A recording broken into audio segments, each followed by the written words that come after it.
이제 곧 다시 좀 이게 저는 장기적으로 이렇게 좀 이어질 거라고 보고 있기 때문에 지금 초기의 대응은 그런대로 우리 정부도 우리 시민들도 잘하고 있다고 생각이 되고요. 그래서 이게 장기전이니까 어차피 이 장기전에 대비해야 되겠다는 생각도 들어서 저도 장기전을 좀 구상하고 있습니다. 그런 입장이고요.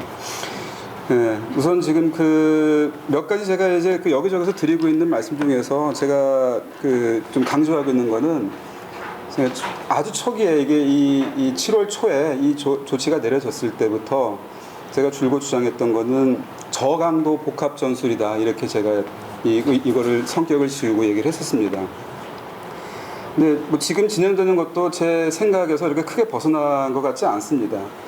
그러니까 이 위기라고 하는 게 뭐 굉장히 막 고강도로 막 한국을 내리치는 그런 거는 아니고, 그렇지만은 상당한 정도로 이렇게 복잡하게 얽혀 있는 그러한 상황으로 오기 때문에 딱히 대응하기가 그렇게 쉽지 않은 그런 수를 지금 두고 갔다는 거거든요.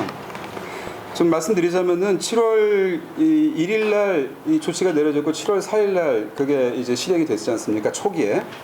그래서 반도체 디스플레이 관련 3개 품목에 대해서 이 초기에 뭐 수출 규제 또는 수출 금지, 뭐 수출 금지라고 처음에도 좀 나왔었는데 수출 금지라고 보는 것은 좀 과하다, 저는 처음에 좀 그렇게 생각했고, 수출 규제 또는 수출 절차를 엄격하게 하는 그러한 조치가 처음에 내려졌습니다. 그런 다음에 이제 8월 달에 화이트리스트에서 한국을 제외할 거다, 이렇게까지 얘기가 나왔고, 근데 8월 달에 화이트리스트를 제외하는 거에 대해서 이제 그거를 어떻게 피할 것인가라고 하는 게 한 달 정도 있었는데, 저는 아마 그냥 화이트리스트 배제까지 그냥 갈 거다, 저는 그렇게 좀 생각을 했었고, 과연 그렇게 됐던 것 같습니다. 그리고 그 당시에 이제 얘기가 됐던 게 일본 참의원 선거하고 이게 같이 맞물려 들어가고 있었기 때문에 이게 한편으로는 뭐 참의원 선거용이다, 뭐 그런 얘기도 좀 있었어요. 근데 그건 좀 뒤에 또 다시 말씀드리겠지만 절반은 그건 맞고 절반은 틀린 얘기다, 저는 그렇게 생각합니다. 근데 어쨌거나 지금 제 저강대로가 지금 얘기한 것이 그대로 지금 가고 있는 게, 화이트리스트에서 배제를 했는데 그때까지는 화이트리스트에 배제를 하면서, 한국을 배제를 하면서 이 수출 규제와 관련한 무역관리 체제를 재조정을 했습니다, 일본이. 그래가지고 그 당시까지만 이 8월 2일 전까지만 해도 화이트리스트하고 비화이트리스트 이렇게 나눠졌었는데, 이게 화이트리스트는 그룹 A로 가고 비화이트리스트에 있는 거를 그룹 B, 그룹 C, 그룹 D로 재조정을 해가지고 한국은 그룹 B에 들어가 있습니다.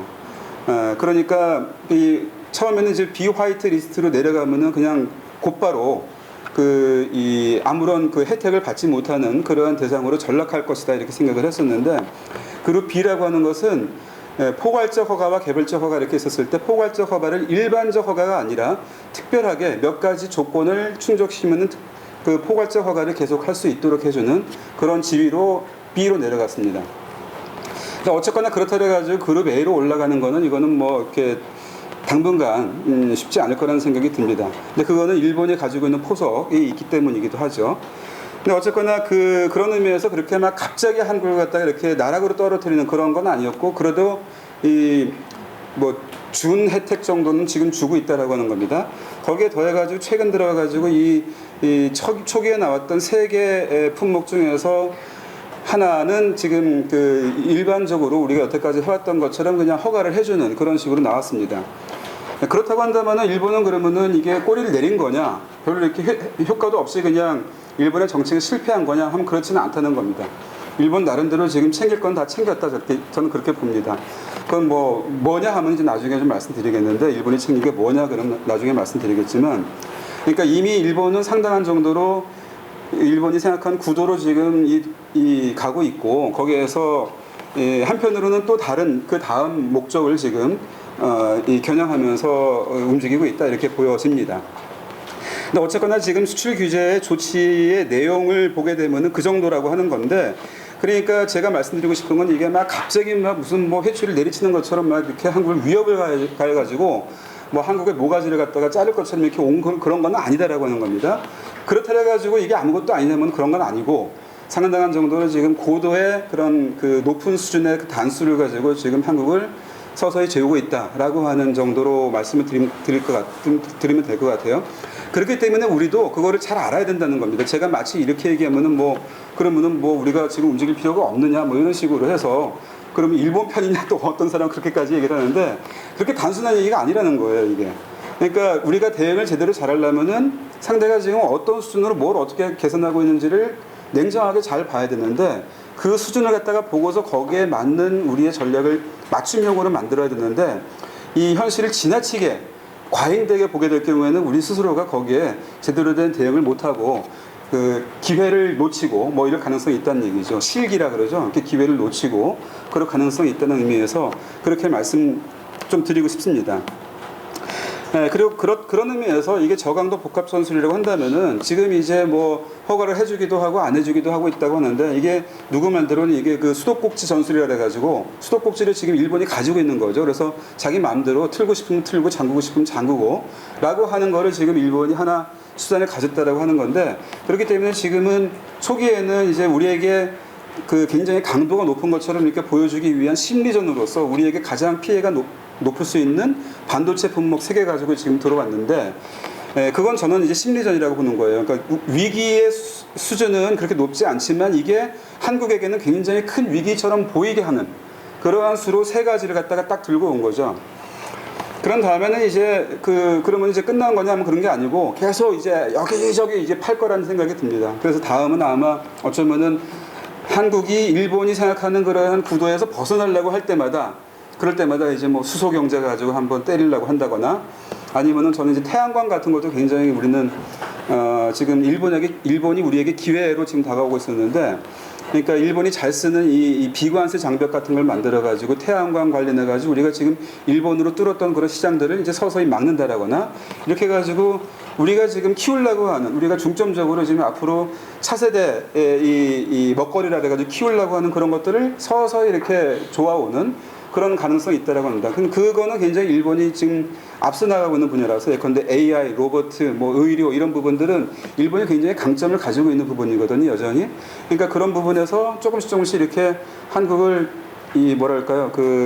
여기에 내가 있어라고 하는 존재감을 가지고 일본이 한국한테 다가올 것이다라고 하는 겁니다. 그게 이제 저강도 복합 서술이라고 하는 것이고요. 근데 일본의 공식 설명을 보면은 공식 설명이 뭐든지 관계 없어 이렇게 또 보는 사람들이 있어요. 일본의 속내는 따로 있으니까. 그렇지만 공식 설명도 중요합니다. 왜 일본이 그런 공식 설명을 했는가라고 하는 게 중요한데 일본의 공식 설명은 이렇습니다. 그러니까 한국에서 북한으로 일정한 전략 물자 같은 게 나가고 있는 것 같고, 그러니까 이거는 우리 국제사회가 이 위험하게 전략 물자가 쓰이는 것을 방지하기 위해서 만들어 놓은 국제협약에 국제적인 약속에 위배되는 것이다. 그러니까 일본이 하는 행위는 오히려 그러니까 국제적인 무역 관리 체제를 엄격하게 지키기 위해서 일본으로서는 안 할 수 없는 그런 것이다 이렇게 설명을 하고 있어요. 그러니까 일본의 행동이 오히려 국제적인 수출 규제와 관련한 정당한 행위다 이렇게 얘기를 하는 겁니다. 그러니까 한국이 잘못하고 있기 때문에 그것을 막는 게 일본의 역할이다 이렇게 표현을 하고 그렇게 얘기를 하고 있습니다. 근데 이건 우리가 보기에는 터무니없는 얘기죠. 그렇지만 그거는 굉장히 국제사회에서는 호소력이 있는 그러한 설명이 되었고 그리고 이미 이것 때문에 우리가 굉장히 일본이 만들어 놓은 구도에 우리가 반쯤은 지금 끌려 들어가고 있다라고 하는 겁니다. 무슨 얘기냐면은 나중에 조금 더 설명을 할지 모르겠는데 작년이라고 하는 게 한반도 평화 프로세스라고 하는 게 진행이 돼가지고 우리가 남북관계 열심히 만들어가지고 뚫었지 않습니까? 또 판문점 선언도 만들어냈고 그 다음에 이제 북미 관계에서 일정한 진전이 있을 경우에는 이게 남북미가 연결이 돼가지고 정말로 그 정전협정 체제를 깨는 그래서 이제 평화 체제로 가는 그러한 길목으로 우리가 가 있었단 말이죠. 그래서 저는 이게 남북미라고 하는 새로운 삼각형이 동북아시아에 지금 생기고 있었다 이렇게 보고 있어요. 그런데 전통적으로 그 전까지는 한미일 안보 삼각형, 그 다음에 러중북이라고 하는 안보 삼각형이 여기서 이렇게 충돌했던 게 그동안의 경이지 않습니까? 전후사지 않습니까?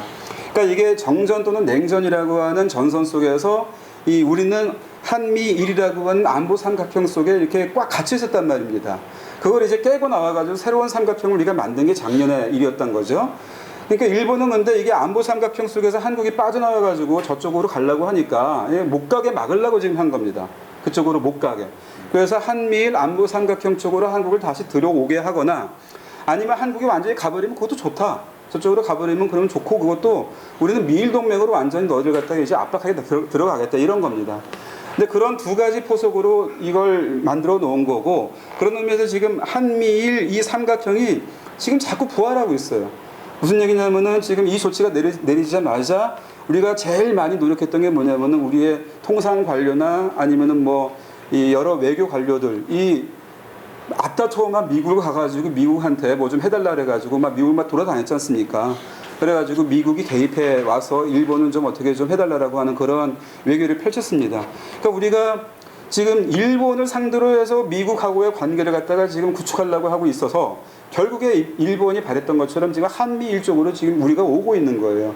그래서 저는 그래서 그런 그림으로 보자면은 지소미아 문제도 굉장히 제가 저로서는 굉장히 이 의견을 개진하기가 좀 어려웠던 부분이었는데 전 지소미아가 처음에 오랫동안 얘기 나올 때는 저는 그 일본 연구자로서는 지소미아에 반대했던 사람 중에 한 사람이었고 지소미아 체결하기 바로 전에도 저한테 또 의견을 묻는 사람들이 있어가지고 저는 그건 반대한다라고 했던 사람입니다. 저는 그러니까 기본적으로 원칙적으로 지소미아에 반대하는 사람임에도 불구하고 지금 이 구도에서 지소미아 카드를 쓰게 될 경우에는 이 안보 삼각형이라고 하는 이 자장을 다시 우리가 살릴 가능성이 있어서 그래서 우리가 작년에 애써 만들어 놓은 이 남북미 삼각형이라고 하는 이 자장이 약해질 가능성이 있어서 함부로 쓰는 거는 좀 약간 신중할 필요가 있다라고 저는 생각했던 거예요.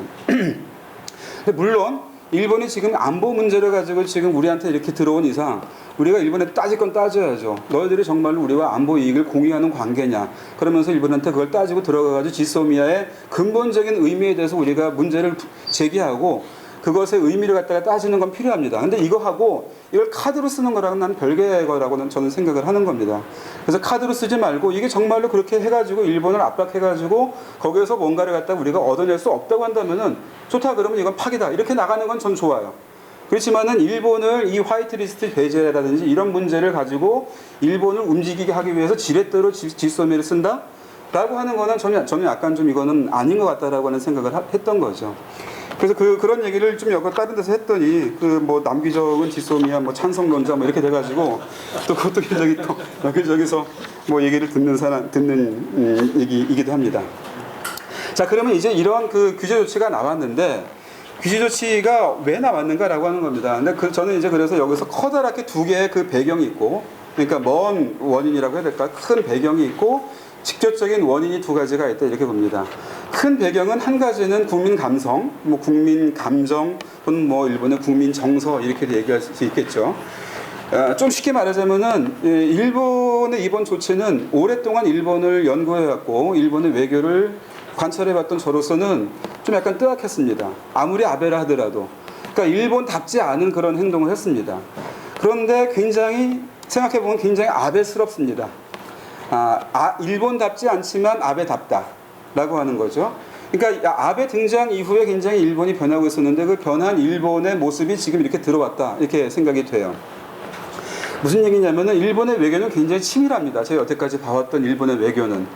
그래서 이 내각 책임제의 장점이기도 한데 대통령 같은 사람이 나와가지고 어떤 이념을 앞에다가 딱 세워놓고 그거로 그냥 막 이렇게 끌고 가는 그런 구조가 아니고 현장에서 이렇게 움직이는 사람들의 목소리를 잘 들어가지고 그걸 이렇게 끌어올리는 그러한 구조로 정책 결정이 이루어지거든요. 그러니까 정책 결정 과정에 굉장히 많은 액터들이 거기에 관여합니다. 그래서 어떤 정책 결정이 나올 때 예컨대 일본 같은 경우에는 최근에는 이제 외교부가 특히 이제 대외 관계에서 외무성이 이제 커다란 그림을 그리고 거기에 경제적인 문제가 들어가면 경산성 또는 돈 문제가 들어가면 재무성 그리고 또 무슨 이제 하이테크 분야가 들어가면은 그런 분야에서 역할을 하는 우정성 그러니까 예컨대 최근에 와이파이 문제라든지 이런 거 들어가면 이제 우정성이 들어오기도 하고 또는 사회복지 같은 문제가 들어오면은 그걸 다른 후생성 이렇게 들어가가지고 굉장히 많은 액터들이 들어가지고 검토해가지고 굉장히 시간이 오래 걸리고 그래가지고 그게 정책에 나오면은 그 정책은 굉장히 또 장기적으로 잘 이렇게 플랜이 추진됩니다. 근데 그러한 일본을 익숙하게 봐왔던 저로서는 이 조치는 굉장히 뜨악했던 게 뭐냐면은 이게 정말로 외무성 사람들하고 이게 상의가 된 걸까? 제가 보기에는 상당한 정도로 위험 부담이 있는 정책이었거든요. 처음부터. 아무리 일본이 잘 설명을 하더라도 이거는 잘못하면 WTO 위반으로 국제적으로 굉장히 비난받을 수 있는 그런 정책인데 이거를 일본이 막 이렇게 내놓고 하는 게 이게 정말로 전통적으로 일본이 여태까지 해왔던 그런 정책 결정 과정 속에 나온 걸까라고 하는 퀘스천 마크를 보고 있었어요. 그랬더니 아니나 다를까 외무성은 완전히 이 결정 과정에서 그 밀려나 있었다라고 하는 게 나중에 알게 됐어요. 그러니까 예컨대 고노 따로 같은 외상까지도 외무성의 제일 책임자인 외무장관까지도 이게 마지막에 세 개의 품목이 이렇게 지정이 돼가지고 이 문제로 나간다 또는 그 타이밍에 나간다라고 하는 걸 몰랐다는 거예요. 이 사람도 신문 보고 알았다는 겁니다. 이거는 일본에서는 굉장히 있을 수 없는 그런 얘기예요. 근데 나중에 또 더 들어보니까 수상관저, 그러니까 우리 지금 하면 청와대입니다. 수상관저가 이걸 막 끌고 갔다라고 하는 거예요.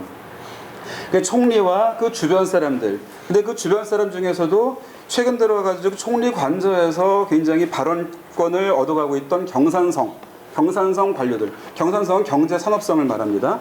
경산성 관료들이 이걸 이끌고 갔다 이렇게 얘기를 합니다.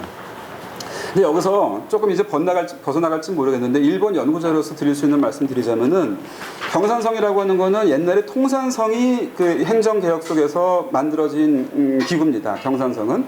근데 여러분들 옛날에 통산성이라고 하는 이름은 들어보셨습니까? 통상산업성인데 통산성이라고 하는 게 있어가지고 미티라고 해요. 경산성은 메티라고 하고 미티 그러는데 이 통산성이라고 하는 말씀 왜 드리냐면은 전후 일본을 이끌어갔던 가장 엘리트 그룹을 통산성 관료들이라고 얘기를 합니다. 그러니까 국내적으로는 대장성, 그러니까 재무성 관료들이 국내적으로는 이끌어갔고 일본의 외교를 이끌어갔던 사람들이 통산성이에요. 외무성보다도 통산성 관료들이 자기들이 이끌어간다 이런 생각이 있었습니다. 왜냐하면 전후 일본 국가는 통상국가로서 성공한 국가이기 때문에 통상 정책을 가지고 성공했던 국가들이기 때문에 통산성이 굉장히 강력했습니다. 가장 엘리트 의식이 막 높이 있었고 그러니까 통산성이 만든 국가라고 하는 게 전후국가라고 얘기할 정도로 그렇게 얘기가 됐었습니다. 근데 이게 90년대 들어가지고 일본이 장기적인 이 불황으로 들어가면서 통산성 관료들의 힘이 좀 약해졌어요. 그래가지고 외무성 관료들이 오히려 이 냉전 이후에 일본의 새로운 외교 구상을 하는데 상당한 정도의 역할을 하면서 외무성들이 좀 이렇게 역전시키는 그러한 구조가 있었습니다. 이것 속에서 경산성 관료들이 굉장히 그 씁쓸한 맛을 보고 있었는데 아베가 등장하면서부터 경산성의 이 역전 현상이 다시 벌어졌습니다. 그러면서 예컨대 러시아와의 관계, 중국과의 관계 이런 데에서 경산성 관료들이 플랜을 만들어 놓고 아베한테 가가지고 설득을 해가지고 지금 상황에서 러시아도 가야 됩니다. 그래서 푸틴을 설득해야 됩니다. 중국으로 가야 됩니다. 시진핑을 설득해야 된다. 그래가지고 이렇게 경산성 관료들이 굉장히 힘을 발휘하기 시작했습니다. 그래서 경산성을 굉장히 아베가 믿고 그 사람들의 플랜 속에 자기를 이렇게 맡기는 그런 현상이 최근에 벌어졌는데 여기에다가 완전히 마지막으로 하나 더 이렇게 이 경향을 강화시켜 준 게 확실하게 만들어 준 게 2015년 그 위안부 합의였습니다. 위안부 합의는 아베는 정말 하고 싶지 않았던 겁니다. 아베는 이거 위안부 문제를 부정하고 싶은 사람이거든요, 속으로. 근데 위안부 합의라고 하는 거는 위안부 문제가 있다. 그러니까 이걸 풀어야 된다. 이 숙제가 있다라고 하는 걸 인정하는 거지 않습니까? 어쨌건 간에. 그 내용 여하에 관계없이. 그러니까 아베는 정말로 하고 싶지 않았던 건데 이 외무성 관료들이 아니 미일 동맹 중요하고 미국이 이걸 지금 원합니다. 이걸 해줘야 됩니다. 그리고 제가 아까 말씀드린 한미일 삼각 안보 이게 굉장히 중요하기 때문에 일본은 여기에서는 양보를 해야 됩니다. 그래가지고 외무성 관료들이 열심히 가가지고 설명을 하고 그 중에 이제 야찌라고 하는 사람이 있는데 야찌라고 하는 그 외무성의 톱이 지금 저 총리관저에 들어가 있습니다. 우리식으로 하면은 아마 정의용 실장 같은 그런 역할을 하는 사람이에요. 안보실장. 그 야찌라고 하는 사람이 열심히 그 아베를 설득을 그래가지고 위안부 합의를 딱 만들어놨는데 우리 문재인 대통령께서 이제 위안부 합의를 거의 이제 사실상의 폐기로 지금 막 가져가니까 이 위안부 문제 가지고 외무성 관료한테 속았다 이런 생각을 하는 거예요, 아베는. 그래서 외무성을 굉장히 불신하기 시작했습니다. 그런 반면에 이 이마이 다카야라고 하는 사람이 있는데 이게 경산성 관료 출신 중에서 이 총리관저에 들어가가지고 아베의 신복이 됐어요, 지금. 근데 이 사람을 굉장히 잘 믿는데 이 사람이 만들어 놓은 여러 가지 플랜 중에 마지막 플랜으로 온 게 아마 이게 아닐까.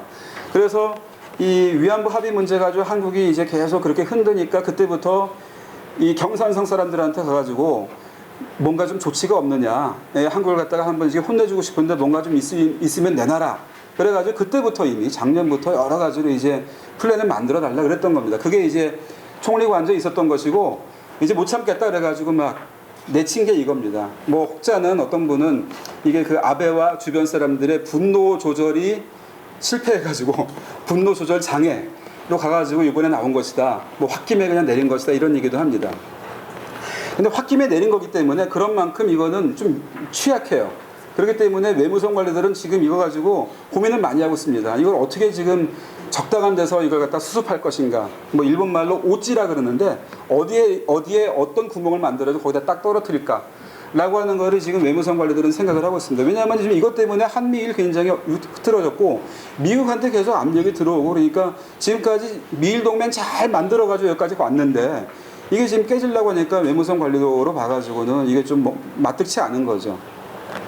어쨌거나 그런 그 이유들이 있습니다. 근데 거기서 제가 말씀드리고 싶은 거는 바로 이 총리와 주변 사람들의 분노, 이게 부글부글 끓고 있었고, 이게 위안부 문제 가지고 끓고 있었고, 근데 거기에 더해가지고 이제 그 징용공이라고 일본 사람들이 얘기하는 강제 동원 문제 가지고 이제 거의 뭐랄까 마지막 뚜껑을 연 것 같은 그런 상황이 된 거예요. 아베 입장에서 보면은. 그러니까 그런 점에서 한번 때려줘야 되겠다 이렇게 정책을 실시를 했는데 그거는 한편으로 봐가지고는 일본 국민한테도 이게 충분히 설득이 가능하고 일본 국민들이 나를 납득해 줄 것이다. 일본 국민도 지금 부글부글 끓고 있다. 이런 계산을 한 겁니다. 그게 마침 이제 참의원 선거하고 어울려가지고 참의원 선거가 이제 7월 초에부터 시작하는데 이 위안부 문제라든지 강제징용 문제, 강제 동원 문제 가지고 그 아베가 지금 한국한테 계속 당한다. 국민들은 계속 그렇게 보고 있었어요. 일본 국민들은. 그런데 아베가 아무런 행동도 하지 않는다. 아무런 조치도 취하지 않는다. 그러면은 이 아베를 지지했던 사람들 입장에서 봐가지고는 아베 뭐랄까 약골 뭐 이렇게 보이는 거죠. 저거 믿어가지고 지금 한번 좀 이렇게 멋있는 외교 좀 해보라고 지금 밀어줬더니 저거 아무것도 못한다. 게다가 이 사람들도 미국한테 가지고 이렇게 막 비위 맞춰주는 아베가 이렇게 별로 이렇게 이뻐 보이지 않거든요. 골프장에서 막 구르고. 그러니까 이런 아베에 대해서 이미 한번 좀 이렇게 뭔가 이렇게 믿음이 안 가고 있었는데 미국한테 그런 건 좀 이렇게 좀 이해한다. 근데 한국한테도 너가 아무 말도 못해? 그러면 이거는 정말 내가 너를 더 이상 지지 못하겠어 이렇게 나올 수 있으니까 그런 의미에서는 저는 소극적인 의미에서 그러니까 적극적으로 이 사람들을 규합을 해가지고 무슨 뭐 다음에 개헌 정국으로 이 사람들이 이끌어가기 위해서라고 하는 그러한 적극적인 의미에서 이거를 뭐 모멘텀을 살리겠다라고는 아니고 참의원 선거에서 더 이상 실기를 하면 안 되겠다라고 하는 의미에서 마지막으로 이제 참의원 돌입하기 전에 나도 이런 거 할 줄 알아 라고 하는 식으로 한번 큰 소리를 친 거죠. 그렇게 나온 겁니다. 그게 이제 저는 일본의 국민 정서라고 하는 거고요. 그 핵심이 뭐냐면은 이게 예전부터 있었던 혐한론이라고 하는 게 최근 들어와가지고 조선 멸시라고 하는 걸로 지금 성격이 약간 변하고 있습니다. 근데 조선 멸시라고 하는 거의 키워드가 뭐냐면은 한국 사람 또는 뭐 이제 아시아 사람들, 일본 사람을 제외한 아시아 사람들은 이게 약속이 뭔지 몰라. 약속 안 지켜라고 하는 게 일본 사람들의 근대 이래의 한국관입니다. 근데 이 약속 안 지키는 사람이라고 하는 레테르로 해야 되나?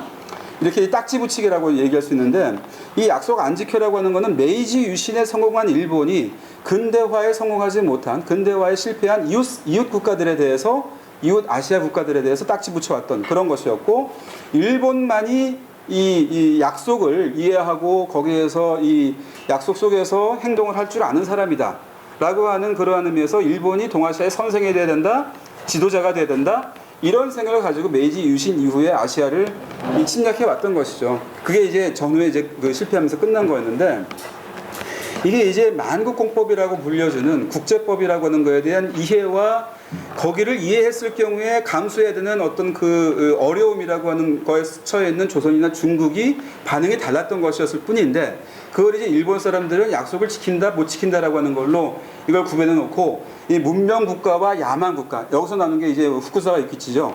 후쿠사와 유키치의 타라론 아시죠? 이 약속을 지키지 못하는 이러한 이웃 국가들과 이게 같이 할 수 없다. 나쁜 악우라고 하는 것이 옆에 있어서 이게 만일에 악우가 계속 뭐 약속도 안 지키고 해야 할 걸 안 한다고 한다면은 이제 이 사절해야 되는 거 아니냐 이 사람들은. 그러니까 우리는 이 약속을 잘 지키는 국가이기 때문에 그쪽으로 들어가자. 그래서 이제 유럽으로 간 거예요. 아시아를 도망가가지고 유럽으로 들어간 거였는데, 그런 생각이 지금 일본 안에 지금 파다하겠다라고 하는 거예요. 나중에 그래서 제가 지금 국제법 위반이라고 일본 사람들이 얘기하는 거에 대해서 정면으로 우리는 반박을 해야 된다라고 하는 얘기를 좀 하고 싶어서 드리는 말씀입니다. 이게 지금 굉장히 일본에서는 심각합니다. 이 문제가. 그래서 그냥 혐한론 정도가 아니에요. 혐한론이라고 하는 거는 일본이 보기에도 그냥 그럭저럭 이렇게 멋있어 보이는 한국의 대중문화가, 특히 이제 일본 젊은이들은 굉장히 이제 매료돼가지고 그러한 한국의 대중문화가 일본을 잠식해 들어오는 거에 대한 위기감에서 나온 게 혐한론이었거든요. 혐한류. 그런데 이게 이제 과거에 메이지 유신 때 있었던 것 같은 그러한 조선 멸시론으로 지금 변하고 있고, 그러한 분위기 속에서 아베가 그런 행동을 했다, 이렇게 얘기할 수 있습니다. 감사합니다. 그런다면 이제 국력의 수렴 현상입니다. 자, 아까 제가 말씀드린 것처럼 이제 기분은 그래요. 이게 여전히 지금 옛날에도 그랬는데 지금도 또 한국은 위안부 문제 지키지 못하겠다 가지고 파기한다 그러지, 징용 관련해 가지고는 일단 65년에 이미 다 끝난 걸 했는데 또 그 문제 가지고 또 나오지. 그러니까 이게 한국이라고 하는 거는 이게 약속을 안 지키고 계속 꼴대 움직이고 그런 나라다. 그러니까 이거는 좀 이렇게 가르쳐 줘야 되겠고, 뭔가 이게 국제적인 약속이 뭔지 좀 가르쳐 줘야 되는데, 이게 옛날에 그런 한국이 아닌 겁니다.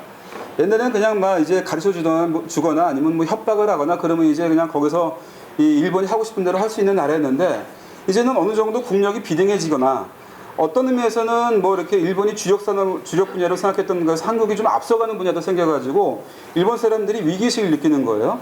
더구나 이제 작년, 재작년부터 이렇게 파다하게 이제 일본에 돌아다녔던 주로 이제 경제인들이 많이 읽는 그러한 잡지나 신문이나 이런 걸 보게 되면은 니케이, 산케이, 그다음에 동양 도요 다이아몬드 이런 비즈니스 관련 자들이 이제 많이 보는 그러한 걸 보게 되면은 한국이 쫓아온다, 한국이 앞서간다, 한국한테 당한다 이런 얘기들이 많이 나왔던 거예요. 다음에 한국이 쳐들어올 때가 어디냐 이래가지고 그런 특수도 나오고. 그러니까 그런 점에서 이제 굉장히 위기의식을 가지고 있는 경제인들이 있었고, 이 사람들에게 뭔가 이렇게 우리도 할 수 있다, 우리도 당하지만은 안 된다라고 하는 것도 보여줄 필요가 있다라고 하는 거였습니다. 그게 이제 국력의 수렴 현상이라고 하는 거예요. 그냥 가르쳐 줄 수 있는 나라가 아니다. 그러니까 이걸 갖다가 지금이 마지막 찬스여가지고 이걸 우리가 다시 한번 뛰어나야 되겠다라고 하는 생각도 있었다라고 하는 것이고, 그러한 생각을 경산성 관료들이 굉장히 많이 가지고 있었다라고 하는 겁니다. 저희들 제가 많이 만나는 사람들은 외무성 관료 사람들이에요. 외무성 관료 중에서도 이제 한국에 와 있는 대사관 사람들 만나기도 하고, 제가 가끔 일본 가가지고 이렇게 하다 보면은 일본에서 이 한국 관련 또는 동아시아 관련하는 그런 외무성의 관료들이 나와가지고 얘기할 수 있는 기회들은 있습니다. 근데 여기서 이런 말씀 드리면은 또 여러분들은 어떻게 생각할지 모르겠는데, 일본한테 당하는 거다 또 이렇게 생각할지 모르겠는데, 외교로 보면은 어느 나라보다도 한국과 일본이 굉장히 대등한 관계를 가지고 있습니다. 우리나라 외교관이 나와가지고 가장 제대로 대우받는 게 일본이에요. 가장 대우해줍니다, 한국에 대해서. 여러분들은 그걸 어떻게 생각할지 모르겠어요. 우리가 예컨대 대사들이 외국에 나가 있지 않습니까? 대사들이 나와가지고 우리 대사가 누구 좀 만나고 싶다 그래가지고 제일 높이 있는 사람을 만날 수 있는 게 우리 일본 대사입니다. 주일 대사들. 주일 대사는 적어도 차관 만나고 싶다 그러면은 다 만나죠. 차관이라고 하는 거는 외교부에서 공무원으로 제일 위까지 올라간 사람이 차관이거든요. 차관 만나고 싶다 그러면 우리 대사가 만나고 싶다 그러면 만나줍니다. 그래가지고 얘기 좀 해보자 그러면 만나주기도 하고, 예전에 무슨 스가 같은 사람은 먼저 와가지고 우리 이수원 대사한테 만나고 싶다 그래가지고 이렇게 연락도 오고 그렇습니다. 근데 주중 대사, 주미 대사 이런 사람들은요, 국무성에 동아시아 관련 차관의 차관보 정도가 만나줍니다. 차관보. 국장도 아니고요. 국장급도 아닌 차관보 정도가 만나줍니다. 중국도 거의 그런 급이에요. 그러니까 일본으로서는 그래도 그냥 한국을 제일 그래도 이렇게 대우해주는 사람이고, 뭔가 이렇게 문제 있을 때마다 그래도 고민하는 것처럼 와가지고 얘기해주는 사람들입니다. 근데 외교부는, 외무성은 적어도 그렇게 파트너십을 가지고 얘기를 해주는데, 경산성은 아직도 그렇지 않습니다. 경산성은 역시 아직도 우리가 가르쳐줘야 할 사람들, 그런 느낌을 가지고 있어요. 조금 더 말씀드리면은 일본의 방위성 사람들은 한국 와가지고 배울라 그럽니다. 방위성 사람들은 한국 와가지고 우리 국방부 사람들한테 조금 배울라 그러고 하는 사람들이 좀 있고요. 그러니까 우리가 나가가지고 제일 그래도 뭐 이렇게 일본 사람들 만나가지고 이렇게 좀 어깨에다가 이렇게 힘을 줄 수 있는 거는 우리 국방부 사람들. 그다음에 대충 이제 악수하면서 비등한 관계에서 얘기할 수 있는 사람들은 외교부 사람들. 그런데 지금 약간 가가지고 꿀리는 사람들 우리 통상 관료들이 약간 꿀리는 겁니다. 근데 그 통상 관료도 요즘에는 안 지죠. 지난번에 WTO에서 이겼지 않습니까? 그러니까 일본 사람들이 지금 잔뜩 긴장하고 있는 거예요. 통상선까지만 이렇게 올라오고 있어? 이런 긴장감을 가지고 있었고, 이제 더 이상은 밀려서는 안 되겠다 해가지고 이렇게 통상선 관료들이 만들어 놓은 로드맵에 총리가 그냥 올라탄 거죠. 이게 이제 커다란 배경입니다. 그 뭐 대충 지표 같은 것들은 거기 써놨으니까 한번 읽어보세요. 자, 그런 다음에는 이제 가장 직접적으로 이러한 행동의 이유가 되었던 것들 두 가지를 말씀드리고 싶은데, 한 가지는 지정학이고 또 한 가지는 역사입니다. 그러니까 지정학과 역사의 교차로라고 제가 얘기를 하는데, 요즘에 지정학의 전선이 지금 대변동을 일으키고 있고, 역사의 층위가 지금 역사의 층위, 깊은 층위에서 지금 올라오고 있는 변화가 있어. 대변혁이라고 얘기합니다. 역사의 층위의 대변혁과 지정학의 전선의 대변동이라고 하는 게 지금 딱 맞아떨어지던 그 크로스로드, 그 교차점에 지금 우리가 서 있다라고 하는 거를 우리도 느끼지만은 일본도 그걸 갖다가 느끼기 시작한 겁니다. 그래서 이게 여기서 일본이 자칫 잘못하면은 쭈르륵 밀린다라고 하는 생각을 하는 거죠. 그게 뭐냐면 작년에 이제 이 한반도 평화 프로세스입니다. 한반도 평화 프로세스가 만들어 놓은 게 일본 사람이 지금까지 특히 전후에 일본 사람들이 가장 이익을 보고 편안하게 지냈던 그러한 체제가 지금 무너지고 있다라고 하는 겁니다. 그게 이제 그 일본 사람들이 요즘에 특히 얘기 많이 하는 걸로 이 영어로 하면은 Rule Based International Order, 또는 거기다가 리버럴 붙여가지고 Liberal International Order라고 얘기를 합니다. 일본 사람들 영어를 잘 못하면서도 맨날 이거를 영어로 얘기해요. Rule Based, 리베랄 인터내셔널 오다 그러면서 이렇게 일본말로 이걸 하는데, 그만큼 일본 사람들이 이게 지금 중요하고 자기들의 생존을 보장해주는 그런 조건이라고 생각하고 있는데, 이게 지금 깨지고 있다라고 하는 게 일본 사람들의 최근에 그 문제의식이었어요. 위기의식이었습니다. 그런데 그걸 결정적으로 깨는 것처럼 보이는 게 작년에 한반도에서 변했다라고 하는 거죠. 이거는 좀 중요하니까 제가 조금 앞뒤 왔다 갔다 할지는 모르겠는데 좀 자세하게 설명을 드리겠습니다. 그러니까 그 2017년부터 그런 얘기들이 많이 나오기 시작했어요. 근데 이게 100년의 질서라고 하는 말로 얘기가 많이 나왔습니다. 이때 국제정치학 하는 사람들이. 특히 이제 그러니까 그게 뭐냐면 1917년 질서라고 하는 거죠. 1917년에 기원을 둔 질서입니다. 이건 여기 안 써있기 때문에 아마 조금 제가 이렇게 써드리는데, 1917년에 뭐가 있었습니까, 여러분들? 그렇죠. 러시아 혁명이 있었습니다. 그죠? 세계사의 대변혁이었죠. 러시아 혁명의 그 뒤에서 뭐가 있었습니까? 식민지가 있었고, 그 러시아 혁명이 일어나니까 전통적으로 러시아 혁명이라고 하는 거에 위기의식을 가지고 있는 사람들이 또 움직이기 시작했을 거 아닙니까? 그게 이제 앵글로색슨들의 그 오더라고 얘기되어지는 건데, 앵글로색슨이 주도했던, 영국과 미국이 주도했던 자유주의 질서입니다. 그러니까 사회주의가 태동하고 사회주의 진영이 만들어지고 하는 거에 대해서 이거를 막아내려고 하는 그러한 질서 만들기라고 하는 게 이때 시작한 겁니다. 그래서 자유주의 질서라고 하는 거의 기원은 1917년이라고 이렇게 보는 거예요. 근데 민감하게 이러한 역사의 변화에 대해서 민감하게 반응했던 일본의 이 국제정치학자들, 지식인들이 이게 지금 100년 동안 유지되어 왔던 자유주의 질서가 지금 굉장히 큰 위기에 처해 있다, 이렇게 보기 시작했던 겁니다.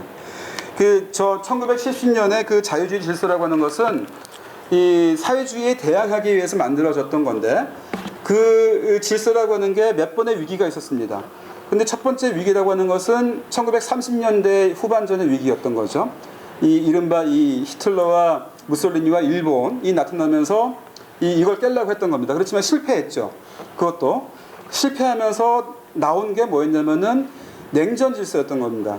샌프란시스코 강화 조약이라고 우리가 보통 얘기하는 냉전 질서가 그래도 지구의 절반에서 이 자유주의 질서를 갖다가 수호해낸 그런 상황이었던 겁니다. 그 두 번의 위기를 넘어서서 이번에는 최대의 기회를 가졌던 겁니다. 그게 90년대 이후에 시작했던 그 이른바 지구화라고 하는 글로벌리제이션이라고 하는 게 이제 자유주의 질서가 이제 점점 커져가지고 세계를 갖다 완전히 먹을 기세로 다 이제 가는 거였습니다. 그래가지고 그때는 뭐 저기 뭡니까 이 역사의 종언 뭐 이런 말도 있었지 않습니까? 이제 역사는 끝났다. 자유주의의 승리로 끝났다. 이렇게 얘기되었던 것인데 그게 이제 또 막 위기에 처해있던 게 2017년도 언제였던 겁니다. 여러분들 기억나실지 모르겠지만 브렉시트 뭐 이런 거 나왔었죠. 그러니까 이런 그 유럽에서 또 뭐 우익의 등장 뭐 이런 거 나오고 동시에 푸틴의 러시아가 굉장히 안정적으로 이끌어가면서 이 전통적인 경제 강국이었던 군사 강국이었던 러시아가 경제적으로도 안정이 돼가지고 신동방 정책을 해가지고 막 또 동아시아로 밀려오고 있다라고 하는 게 느껴졌던 겁니다. 여러분들 러일 전쟁이라고 하는 거는 시베리아 철도에 대한 반응이었었어요. 아십니까? 그러니까 그런 것처럼 신동방 정책 러시아가 막 이렇게 오니까 일본 사람들 긴장하죠. 옛날에 그런 그 기시감도 있고. 그런 다음에 또 우리가 볼 거면 중국의 초강대국으로의 부상이라고 하는 거였습니다. 근데 일본 사람들이 느끼는 그 구체적인 위기의식은 뭐였냐면은 우리가 카디즈가 있는 것처럼 일본도 자디즈가 있습니다. 그러니까 방공식별 구역이라고 하는 게 있습니다. 근데 영공은 아닌데 거기에 자꾸 러시아 기가 또는 중국 기가 이렇게 막 출몰해가지고 자꾸 이렇게 침범해 들어옵니다. 그러니까 일본 자위대기가 스크램블해가지고 여기다가 대응한 적이 굉장히 많았었어요. 이게 점점 많아지고 있습니다. 여러분들 이게 방위백서라고 하는 걸 보면 일본에 나와서 방위백서를 보면 아시겠지만은 16년도부터 이게 그런 게 많아져요. 2017년 되면은 그 횟수가 굉장히 늘어납니다. 그리고 뭐 생각구 뭐 이런 데서 조도 이런 데서 중국이 자꾸 이렇게 들어오는 것도 많아지고. 그러니까 일본이 안정적으로 그 안에서 편안하게 생각했던 이 동아시아의 전통 질서, 일본이 생각하는 좋은 질서 이게 지금 무너져 가고 있다. 그리고 우리가 지금 기댈 것은 미국인데 그래서 미국한테 열심히 막 이렇게 여러 가지 최대한 외교를 하면서 예컨대 리밸런스라고 하는 오바마 때 일본은 굉장히 희망의 미일 동맹이라고 하는 걸 가지고 미일 동맹을 강하게 만드는데 굉장히 노력을 많이 했습니다. 그래서 열심히 해가지고 미일 동맹을 안정화시켜 놨더니 트럼프가 딱 등장을 해가지고 트럼프가 막 깨려고 하는 거예요. 또 트럼프가 등장하자마자 한 게 뭐였습니까? TPP에서 나가겠다 그래가지고 나가버렸지 않습니까? 일본은 처음에는 TPP 들어가지 않았었거든요. 근데 오바마가 만들어 놓고 막 이게 동아시아의 새로운 질서다 그래가지고 막 자유주의 질서를 갖다가 만들려면은 리밸런스 해가지고 만들려면 이게 필요하니까 들어와라 그래가지고 일본도 그냥 국내적으로 굉장히 반대가 많았음에도 불구하고 일본은 여전히 지금 신자유주의 이런 거에 저항하는 사람들이 많거든요. 여전히 노조라든지 있어가지고 춘투라고 들어보시는지 모르겠지만 노동자표라는 게 중요하기 때문에 그걸 신경 안 쓸 수가 없습니다. 그래서 텔레비에 가지고 연신 그런 얘기들을 갖다 많이 해가지고 TPP에 반대하는 그런 목소리가 굉장히 많이 있었음에도 불구하고 그런 국내를 설득을 해가지고 TPP에 들어가가지고 겨우 만들어 놨더니 미국이 먼저 빠져버리는 거예요. 그러니까 황당한 거죠. 일본으로 가가지고는. 그러니까 TPP 무너지지, 브렉시트 나오지, 뭐 러시아 있지, 중국 있지, 막 그래가지고 일본은 좀 당하고 있었던 겁니다. 그래서 2017년도에 나온 전략보고서가 미일 동맹을 재구축한다라고 하는 전략보고서예요. 일본에서 나온 전략보고서입니다. 여러분들 혹시 들어보신 적이 있을지 모르겠지만 아미티지 나이 리포트라고 하는 거 들어보셨습니까? 이 아미티지 나이 아미티지 리포트라고 하는 것은 탈냉전 시기에 미일 동맹이 좀 위태로워지고 있다. 미일 동맹이 지금 이게 재조정돼야 되겠다 그래가지고 미국에서 그 미일 동맹을 중시하는 사람들이 만들어낸 리포트였습니다. 그래서 미국이 주도를 해가지고 미일 동맹을 안정화시킨 게 그거였었습니다. 그런데 이거는 일본판 아미티지 나이 보고서라고 얘기되어질 정도로 일본이 먼저 이 위기의식을 느껴가지고 일본이 먼저 만들어와서 미국을 끌어들이는 그러한 의미에서의 그 미일 동맹 재구축이라고 하는 걸 목표로 만들어낸 보고서였습니다. 근데 이 보고서에서 나온 얘기가 뭐였냐면은 두 가지 일을 하고 있는데 이게 앞뒤로 좀 왔다 갔다 하고 있나요 제가? 나중에 다시 말씀드릴게요. 두 가지 일을 하고 있는데 결론에 한국과 관련해 가지고는 상당히 이렇게 좀 두툼한 건데 한 200페이지 정도 되는데요. 한국 관련해 가지고는 딱 3장입니다. 3페이지. 근데 그 중에서 마지막으로 이제 결론 부분에서 한 3줄 정도가 있는데 그 결론 부분에서 말하고 있는 게 두 가지인데 한 가지는 뭐냐면은 문재인 대통령이 등장했음에도 불구하고 여전히 우리는 2015년 위안부 합의에 대해서 강력하게 이것의 이행을 요구해 나갈 것이다. 그래서 만일에 문재인 대통령이 이걸 거부를 해가지고 굉장히 그 한일 관계가 냉각화된다고 한다면은 그것도 어쩔 수 없다. 뭐 이제 할 수 없다라고 하는 얘기입니다. 그러니까 이 위기로 갈지도 모르겠지만 이거를 한일 관계를 관리해야 되겠다 이런 사고가 거기에는 안 보이는 거예요. 만일에 한국이 여기 반발해가지고 한일 관계가 냉각화한다. 그럼 그거 할 수 없다. 그냥 털어내자. 이런 생각이 있는 거죠. 이 역사죠. 그 다음에 두 번째는 뭐냐면은 이제 문재인 대통령이 들어가지고 계속 북한에 대해서 여러 가지 유화적인 제스처를 보내고 있으니까 만일에 문 대통령이 북한에 대해서 일본이 생각하는 것보다 훨씬 빠른 속도로 접근에 들어가면은 일본이 미국과 공조하여서 이거를 막아야 되겠다. 일본 말로 브레이키라고 하는 말을 쓰고 있는데요. 그 제동 장치 역할을 일본이 해야 되겠다. 이런 얘기입니다. 두 가지입니다. 이게 하나는 역사고 하나는 지정학이죠. 그러니까 일본도 2017년도의 변화라고 하는 걸 아주 민감하게 받아들이면서 지정학과 역사의 문제를 갖다가 동시에 생각하고 있었다라고 하는 것을 우리가 이해할 수 있습니다. 이제 그런 그 상황이었는데, 그러니까 이 아미티지 나이 보고서의 일본판이라고 얘기되어지는 이게 나오는 그 2017년도 시점이라고 하는 걸 다시 한번 강조해드리고, 이게 글로벌하게는 트럼프의 미국의 등장이라고 하는 것 때문에, 그 다음에 로컬하게는 이 지역적으로는 문재인 대통령의 등장이라고 하는, 일본이 봐가지고는 샌드위치입니다. 세계적으로 지역적으로 이 두 가지 변화가 동시에 일어나가지고 일본이 이게 가만히 있어서는 안 되겠다. 뭔가 적극적인 이 정책을 만들어내지 않으면 안 되겠다라고 하는 그러한 위기의식을 가지고 이 동아시아를 보고 있는데, 마침 정말 한국은 그렇게 가는 거예요. 일본이 생각했던 그 위기의 시나리오대로 가고 있는 거예요. 막 2018년도에 막 평창에서부터 시작해가지고 막 쟁거로 막 가고 있지 않습니까? 그러니까 두 번째 결론, 이게 일본이 생각하는 그 스피드보다 너무 빠르다라고 하는 그런 식으로 봤던 것이고, 역사 문제에 대해서 우리가 계속 이행을 요구하고 있는데 위안부 문제만 가지고 그런 게 아니라 이제는 막 강제동원 문제까지 들고 와가지고 이걸 막 깬다라고 하는 거죠. 그러니까 이건 아니다. 이젠 더 이상은 일본이 그냥 있어서는 안 되겠다. 전통적인 일본의 대외 정책 가지고는 이게 대응이 안 되니까 새로운 일본, 새로운 구상으로 나가야 되겠다라고 하는 것입니다. 그러니까 저희들 같은 전통적으로 일본을 봐왔던 사람들이 보기에는 굉장히 이질적인, 뭔가 이게 설명이 잘 안 되는 그러한 정책으로 나갔던 것이고, 그런 의미에서는 어떻게 보면은 우리가 그렇게 일본을 갖다 당황하게 만들었는지도 모르겠는데요. 일본이 그렇게 아직 준비가 되어 있지 않은 상황에서 좀 약간 뭐랄까 설익은 그러한 정책을 내지 않을 수 없도록 만들어낸 것일 수도 있겠다는 생각이 듭니다. 그러니까 이 전제는 우리가 앞으로 잘하면입니다.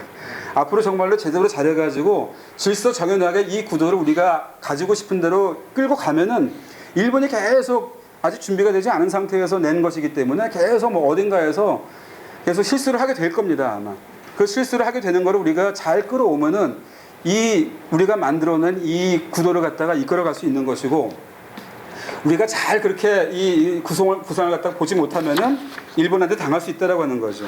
자, 그게 이제 지정학인 것이고, 두 번째가 역사입니다. 뒤에서 또 말씀드릴지 모르겠는데, 이 지정학과 역사는 사실은 하나예요. 제가 그래서 아까 교차로를 하랬는데, 2018년도의 변화라고 하는 거, 이거는 어떻게 보면은 이 역사적인 층위를 건드리는 것이기도 했던 겁니다. 즉 냉전 정전이라고 하는 걸 깨는 거였는데, 1950년 질서라고 하는 그 전쟁이 시작돼가지고 그게 아직 정전이라고 하는 걸로 이어지고 있는 한국전쟁 전후라고 하는 이 전쟁의 질서, 그 다음에 1945년도에 일본의 패망으로 인해 가지고 새로운 세계가 와야 했음에도 불구하고 새로운 세계를 아직 만들지 못한 상태, 즉 특별히 식민지 질서의 이 타파라고 하는 의미에서, 식민지 유죄의 극복이라고 하는 의미에서 새로운 질서를 만들어내지 못하고 그것이 그냥 봉합되었던 샌프란시스코 강화조약 체제라고 하는 것, 즉 동아시아의 냉전 질서라고 하는 것과 정전 질서가 이게 합쳐져 있던 것인데, 이게 그냥 그 역사 문제를 건드리게 됐던 겁니다. 그러니까 이 1965년 체제라고 하는 걸로 이게 들어가는 겁니다. 무슨 얘기냐면은 이 냉전 질서라고 하는 거에 건드렸으니까, 정전 질서를 건드리고 거기에 냉전 질서를 건드리니까 1952년 질서, 샌프란시스코 강화조약 질서를 건드렸는데, 1965년 한일 관계라고 하는 것은 이 샌프란시스코 강화조약 체제 위에 올라 있던 거거든요. 이거 하면 요즘에 많이 얘기 나오니까 읽어보셨는지 모르겠습니다. 이 한일 1965년 청구권 협정이라고 하는 걸 읽어보면 거기에 샌프란시스코 강화조약의 4조 비항이라고 하는 얘기가 나옵니다. 그러니까 그걸 받아서 그거를 기반으로 해가지고 올라타 있는 게 65년 질서예요.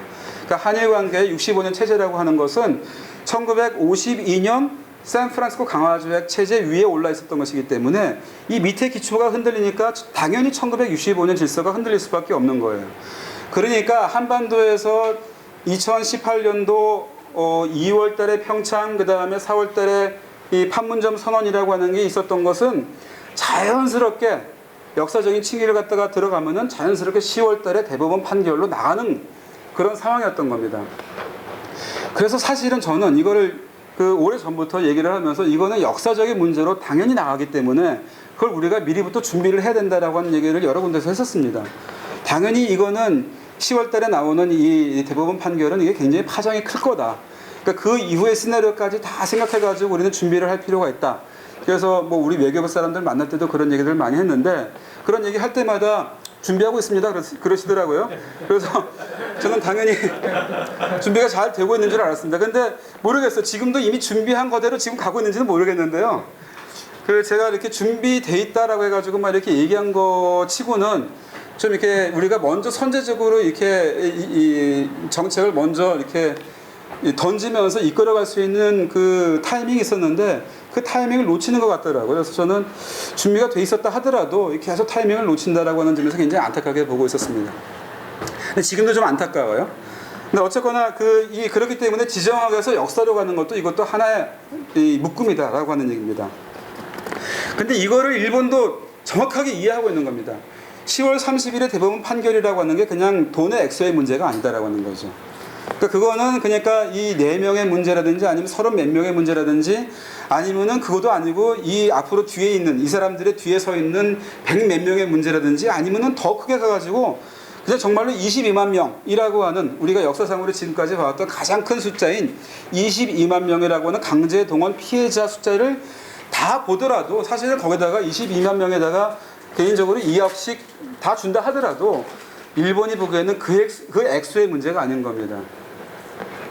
돈의 액수의 문제가 아니고 이 사람들이 보는 거는 그게 한번 터지면은 여기서 한번 일본이 밀리면은 65년 체제가 무너지는 것이고 1952년 질서가 무너지는 것이고 1952년 질서가 무너지는 거는 1917년에 이 질서가 무너지는 것이고 앵글로색슨의 이 자유주의 국제질서가 다 통째로 무너지는 거다. 그럼 일본은 갈 데가 없다 이렇게 되는 겁니다. 일본은 안심하고 살 수 있는 그러한 공간이 이 지구상에서 사라진다 이렇게 생각하는 거예요. 근데 일본이 안심할 살 수 없는 이유는 뭐냐면은 그나마 미국은 거대한 군사력을 가지고 일방주의적인 외교를 합니다. 이게 외교적으로는 외교 용어로는 유니래터럴리즘이라고 합니다. 일방주의 외교. 러시아도 그게 가능한 국가입니다. 어쨌거나 거대한 군사력을 가지고 있기 때문에 최종적으로 아니 난 싫어 해가지고 그거 안 할 수 있다라고 하는 그런 외교를 할 수 있는 나라가 러시아입니다. 그리고 물론 중국도 그렇죠. 중국도 나 하기 싫어 그러면 안 할 수 있는 나라입니다. 지금 세계적으로 유일하게 U3학입니까? 네, 세 나라만이 이 일방주의적인 외교를 할 수 있는 나라들입니다. 미국, 러시아, 중국. 그런데 일본은 미국, 러시아, 중국을 상대를 해야 되지 않습니까? 그런데 그 일본은 어쨌거나 평화헌법이라고 하는 게 있어가지고 이 평화헌법이 최종적으로는 이게 빗장 거는 것처럼 돼 있어가지고 일본이 마음대로 군사력을 활용할 수가 없어요.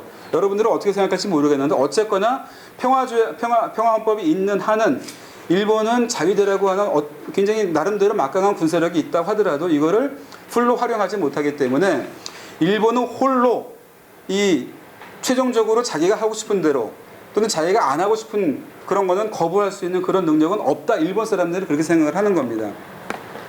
그래서 일본처럼 이런 나라들 또는 독일이 그랬고 옛날에 독일, 영국, 프랑스가 다 비슷한 나라였습니다. 그렇기 때문에 독일, 프랑스, 영국은 영특하게도 유럽에서 다자주의 질서를 만들어서 자기 힘이 그렇게 막강하지 않음에도 불구하고 거기에서 다자주의 질서 속에서 어느 정도 이익을 챙기는 그런 질서를 만들었던 거죠. 근데 일본은 그것도 못했어요. 동아시아에서. 독일이나 영국이나 프랑스처럼 이렇게 다자주의 질서를 여기서도 제대로 만들지 못했고 거기에서도 안심도 못해요. 그러니까 일본이 기댈 수 있는 건 뭐냐면은 그저 미일 동맹입니다. 미일 동맹 없으면 일본은 생존이 안 된다 이런 생각을 하는 거예요.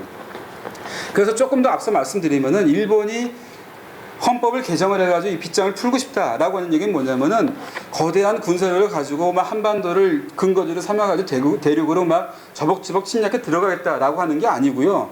미일 동맹이라고 하는 것밖에 없기 때문에 일본으로서는 미일 동맹을 기능하게 하기 위해서는 미국으로부터 그 신임을 얻기 위해서는 일본이 제대로 여기서 역할을 해야 된다. 그러니까 미국이 만일에 뭐 어디 호르무즈 해협이나 이런 데 가가지고 미국이 피를 흘리는데 그러면 우리만 피를 흘리소? 너도 피를 흘려야지. 그래야지 그게 동맹이지. 그래야지 너희들이 곤란할 때 우리 가서 도와주지. 이런 관계가 성립한다고 믿기 때문에 그렇기 때문에 일본이 군사적인 역할을 확대하려고 하는 겁니다. 이거는 그러니까 미일 동맹의 비대칭성 무슨 뭐 뭐랄까요? 불평등성 일본 사람들이 보기에도 그렇고 미국 사람들이 보기에도 불평등성이라고 하는 걸로 이게 얘기가 되죠. 그러니까 일본 사람들이 보기에는 자기들을 지켜주지 않을 것 같으니까 불평등하게 보는 건데 트럼프가 보기에는 이것도 불평등하게 보이는 게 우리는 가서 피까지 흘려주는데 너희들이 낸 건 고작 땅이야? 이런 겁니다. 그러니까 땅 냈는데 우리는 피 흘리는 사람이니까 더 내야지 라고 하는 게 트럼프의 생각인 거죠. 그러니까 이게 땅과 피의 교환이라고 저는 얘기를 하는데 미국 사람들은 맨파워 가가지고 여차하면은 피를 흘릴 사람들을 갖다 이렇게 놓은 거고 일본 사람들은 그거에 대해서 땅만 빌려준 겁니다. 땅을 빌려준 겁니다. 그러니까 이게 교환이라고 하는 게 부등가 교환인 거죠. 그러니까 땅만 빌려준 일본은 굉장히 불안한 겁니다. 그러니까 우리도 피도 흘릴게 그래야지 동등한 그 동맹이 되고 미국으로부터 제대로 우리가 도움을 받는다라고 하는 생각을 하는 거예요. 그러니까 국제정치적인 현실주의적인 그러한 마인드로서의 전략가로서의 그러한 마인드가 한편에 있고 분명히 그렇지만은 여러분들이 우려하는 것처럼 일본 회의라고 우리가 얘기되어지는 그러한 뭐랄까 일본 사람들의 그 이상이라고 하는 거를 꿈을 실현하고 싶어하는 그런 사람들도 있는 거예요. 근데 저는 이걸 거의 몽상가라고 부르는데요. 일본이 실제로 그렇게 갈 가능성은 저는 모르겠습니다. 적어도 한 10년 사이에는 없을 거라고 생각을 합니다. 우리는 물론 준비를 해야 되겠지만 그런 거에 대해서도 조금 더 이따가 말씀드리겠지만 어쨌거나 그러한 지정학과 이 역사가 같이 가고 있다. 그래서 10월 30일이라고 하는 것의 의미는 이 일본이 편안하게 살아왔던 이 세계 질서가 무너지는 거다라고 하는 것이기 때문에 이걸 여기서 막아야 된다라고 하는 그런 생각이 있었다는 겁니다. 그렇기 때문에 돈의 액수가 문제가 아니다. 따라서 여기서 크게 일본이 대응을 하지 않을 수 없는 것이고 그거는 돈만의 문제가 아니고 이 한반도 지정학에서 일본이 뭔가 역할을 할 수 있다라고 하는 거를 낼 수밖에 없었다. 근데 일본은 아까부터 계속 제가 강조하거니와 군사력을 배경으로 해가지고 일방주의 얘기를 할 수 없는 나라지만 일본은 그래도 아직은 세계 제3위의 국가이고 중국보다 그래도 조금 장기적으로 이러한 지위를 유지할 수 있는 건 뭐냐면은 중국보다 우위에 서 있는 그런 기술 우위를 가지고 있는 나라이기 때문에 이 기술 우위를 가지고 여기에 이 게임에 들어갈 수 있는 나라라고 하는 것이죠. 그러니까 군사력이 없는 대신에 기술 우위라고 하는 걸로 여기에 들어가겠다. 그랬을 때 누구한테 얘기를 해야 되겠습니까? 경산성한테 얘기를 해야 되겠죠. 경산성에 가지고 있는 아이디어 가지고 나오겠죠. 그래서 나온 게 화이트리스트 배제다라고 하는 겁니다. 여기까지 쭉 돌아오니까 이게 큰 그림이 이해되십니까? 자, 그렇습니다. 자, 그럼 이러한 일본을 상대로 우리가 어떻게 할 것인가라고 하는 겁니다. 그러니까 이 문제는 지금 이 10월 30일의 대법원 판결이라고 하는 것이 가지고 있는 의미를 우리 스스로도 정말로 제대로 알고 있는가라고 하는 얘기를 좀 해야 됩니다. 그래서 정말로 우리 외교부도 조금 더 나아가서 우리 청와대도 정말로 이걸 알고 있는 것인가? 이게 정말로 이렇게 세계사적인 대변혁의 의미를 갖고 있는 거다. 한일 간의 문제만이 아니고 그냥 그 징용 피해자의 문제만도 아니고 이게 지정학과 역사와 이런 그 커다란 이 대변동 대변혁의 이 크로스로드에 지금 있는 것이다라고 하는 걸 제대로 이해하는 것인가라고 하는 건데 이걸 이해하면은 이거에 대한 대응도 굉장히 우리는 역사적인 차원과 지정학적인 차원과 이런 것들을 곱하기로 해가지고 굉장히 높은 수준의 함수 관계 속에서 우리가 대응을 생각해야 되는 것이죠. 굉장히 복합적인 대응이 필요한 겁니다. 그런 의미에서는. 그래서 저는 그 결론부터 먼저 말씀드리면 지금 여러 가지 이슈들이 나오고 있는데 이 이슈들을 갖다 우리가 상승작용을 일으키는 것처럼 만들어가지고 이걸 짬뽕하거나 복합화시켜가지고 위기를 막 고조시키는 거는 저는 이건 우리한테 지금 현명한 선택지가 아니라고 봐요. 우리 외교로 대응하기도 좀 곤란하거니와 우리가 지금 대응할 것은 사실은 다른 데 있는데 다른 데라고 하는 것은 사실은 2018년도에 시작했던 이 한반도 평화 프로세스를 더 가열차게 우리가 진전시키는 게 우리 외교가 할 일이고, 그것을 함으로써 다른 것들이 다 이제 오히려 뭐랄까 실타래 풀리는 것처럼 이 문제를 품으로써 다른 문제가 풀리는 것이었는데, 우리가 오히려 다른 데 가서 다른 전장에서 위기를 고조시켜가지고 이걸 하는 동안에 이쪽이 막 엉클어져 버리면은 결국엔 우리는 실패할 수밖에 없다라고 하는 거죠. 제 생각에는. 그러니까 이 구도를 잘 이해를 해가지고 지금 나와 있는 이슈들을 상황별로 잘 관리를 하고 분리 대응하면서 그 이슈마다의 최적의 해법을 갖다가 풀어내고, 정말로 우리가 해야 할 거는 한반도 평화 프로세스를 어떻게 전진시킬 것인가라고 하는 거에 대한 고민과 그걸 하는 것이 우리가 지금 해야 할 일이다라고 하는 거죠. 그리고 이제 그런 의미에서 이 저강도의 위기라고 하는 것이 장기화될 것이기 때문에 이 페이즈 단계를 어떻게 우리가 이 대응할 것인가라고 하는 거를 미리 로드맵을 만들어서 거기에서 할 것들을 하자. 그래서 예컨대 우리가 지금 당장 예컨대 무슨 소재 부품이라든지 이런 걸 갖다 대체 산업을 우리가 만들 수 있을 것이냐라고 하는 거에는 논쟁이 지금 붙어 있지 않습니까? 근데 이거는 논쟁의 여하에 관계없이 그냥 저는 이게 장기적으로 갈 거기 때문에, 그리고 위기가 갑자기 고조될 것이 아니기 때문에, 에스컬레이션 될 것이 아니기 때문에 당장 지금 할 것들은 하면서 장기적으로 그냥 소재 부품 같은 거 우리가 하는 거, 이게 그냥 우리가 해야 할 일인 겁니다. 거기에 대해서 뭐 이렇게 왈가왈부할 필요가 전혀 없어요. 그냥 우리 로드맵 만들어가지고 쭉 가면 되는 겁니다. 이거는. 그게 경제적으로 효과가 있느니 없느니라고 하는 문제와 별개의 것으로, 저강도의 복합 위기가 장기화된다라고 하는 것만 전제로 생각하면은 거기에 따라서 우리 대응은 당연히 나올 것이다라고 하는 것이고, 예컨대 이제 여러분들이 많이 관여하고 계실 것 같은데, 이 시민사회의 움직임이라고 하는 겁니다. 저는 시민사회에서 저펜 보이콧, 일본 안 간다, 일본 거 안 산다라고 하는 거는, 이건 당연히 우리 시민사회에서 우리가 일본의 그런 일방적인 일반적인 조치라고 하는 걸 우리는 도발이라고 그러죠. 그런 면에서 이건 도발은 분명합니다. 그러니까 일본의 도발에 대해서 우리 시민사회가, 우리 한국 사람들이 이렇게 생각한다라고 하는 거를 표현하고 보여주는 거는 이건 당연한 거라고 생각합니다.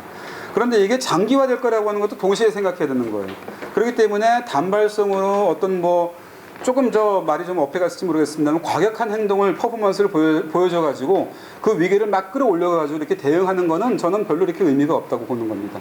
그러니까 오히려 장기적으로 이걸 이끌어갈 수 있는 그러한 대안들을 생각할 필요가 있다. 장기적인 불매운동을 하려면은 뭔가 하나를 갖다가 확실하게 잡아가지고 그것만이라도 계속 하는 게 필요하겠죠.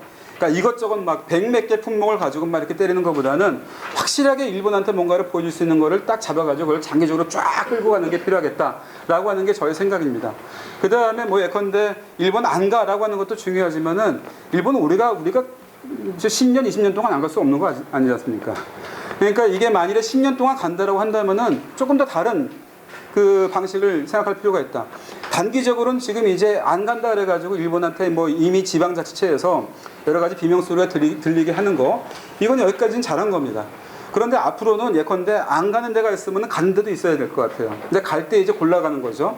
나중에 말씀드리겠지만은 예컨대 오키나와라든지 아키타라든지 니가타라든지 이런 데 상징적인 데가 있습니다. 그런 데 가지고 우리가 열심히 가는 거예요, 오히려. 그래가지고 우리의 의사를 거꾸로 보여주는 겁니다. 그러니까 제가 지금 말씀드린 이 세 군데는 반아베라고 하는 게 확실하게 형성되어 있는 곳입니다. 반아베 전선에 가가지고 거기에 있는 시민들과 함께 축제도 열고 그렇게 하는 겁니다. 그렇게 해가지고 우리의 의사를 거꾸로 보여주는 그런 것도 좀 해볼 필요가 있겠다. 도쿄에 가도 좋아요. 도쿄에 가도 다 아키타현의 도쿄 브랜치, 니가타현의 도쿄 브랜치 이런 데가 다 있습니다. 그런 데 가가지고 거기에서 물산 장려 한다 그런 데 가가지고 우리가 도와주는 거고, 예컨대 시민운동 같은 경우에는 이 일본 생협운동 같은 게 있거든요. 그러니까 우리가 전범 기업이 만들어낸 것들은 안 산다. 근데 일본 생협운동이랑은 우리는 그래도 연대한다 그래가지고 우리의 생협운동, 일본의 생협운동 이런 거 평화운동으로 엮어가는 그런 네트워크를 만들어가는 거, 이런 것들은 할 필요가 있는 겁니다. 그래서 장기적으로 아베와 아베 주변이 만들어가려고 하는 그런 일본에 저항하는 그러한 시민사회를 우리 힘으로 재구축해주는 거, 이런 노력을 우리가 해야 된다 라고 하는 겁니다. 그러려면 어떻게 해야 되냐? 접촉면을 늘려야죠. 일본 사람들하고, 일본의 그런 사람들하고 접촉면을 만들어가지고 우리가 끌어와야 됩니다. 그래가지고 일본에 가서 한 사람이라도 만들어가지고 다음에 너 중의원 참의원 선거 있을 때 반 아베 찍어라, 아베 아닌 사람 찍어라 그래가지고 계속 이렇게 우리가 그런 데 가가지고 만나서 요번에 갔을 때 한 사람이면 그 다음에 가서 두 사람 이렇게 해가지고 늘려가는 그런 노력을 갖다 우리가 하는 게 필요하겠다라고 하는 겁니다. 장기전입니다. 자, 근데 이제 제가 주목한 거는 시민사회에서도 굉장히 우리 시민사회는 성숙했습니다. 그래가지고 무엇이 목표인지를 갖다가 확실하게 알고 계시는 것 같아요. 일본의 사과를 전제로 한 새로운 한일 관계를 수립하겠다라고 하는 그러한 목표를 분명히 내걸고 있었고, 그거를 저는 보고서 대단히 높은 수준으로 지금 가 있다라고 하는 걸 느꼈습니다. 그것은 역시 올해가 3.1운동 100년이었기 때문에 그러한 역사인식이 우리한테 생겨 있었구나라고 하는 것을 저는 느낍니다. 자, 그러면 이제 새로운 100년을 어떻게 만들어 할 것인가, 새로운 100년에 어울리는 그러한 새로운 질서는 무엇인가라고 하는 겁니다. 이거는 이제 우리 지난번에 3월 1일날 우리 대통령께서 던진 이 신한반도 체제라고 하는 걸로 우리가 개념화할 수 있을 것 같습니다.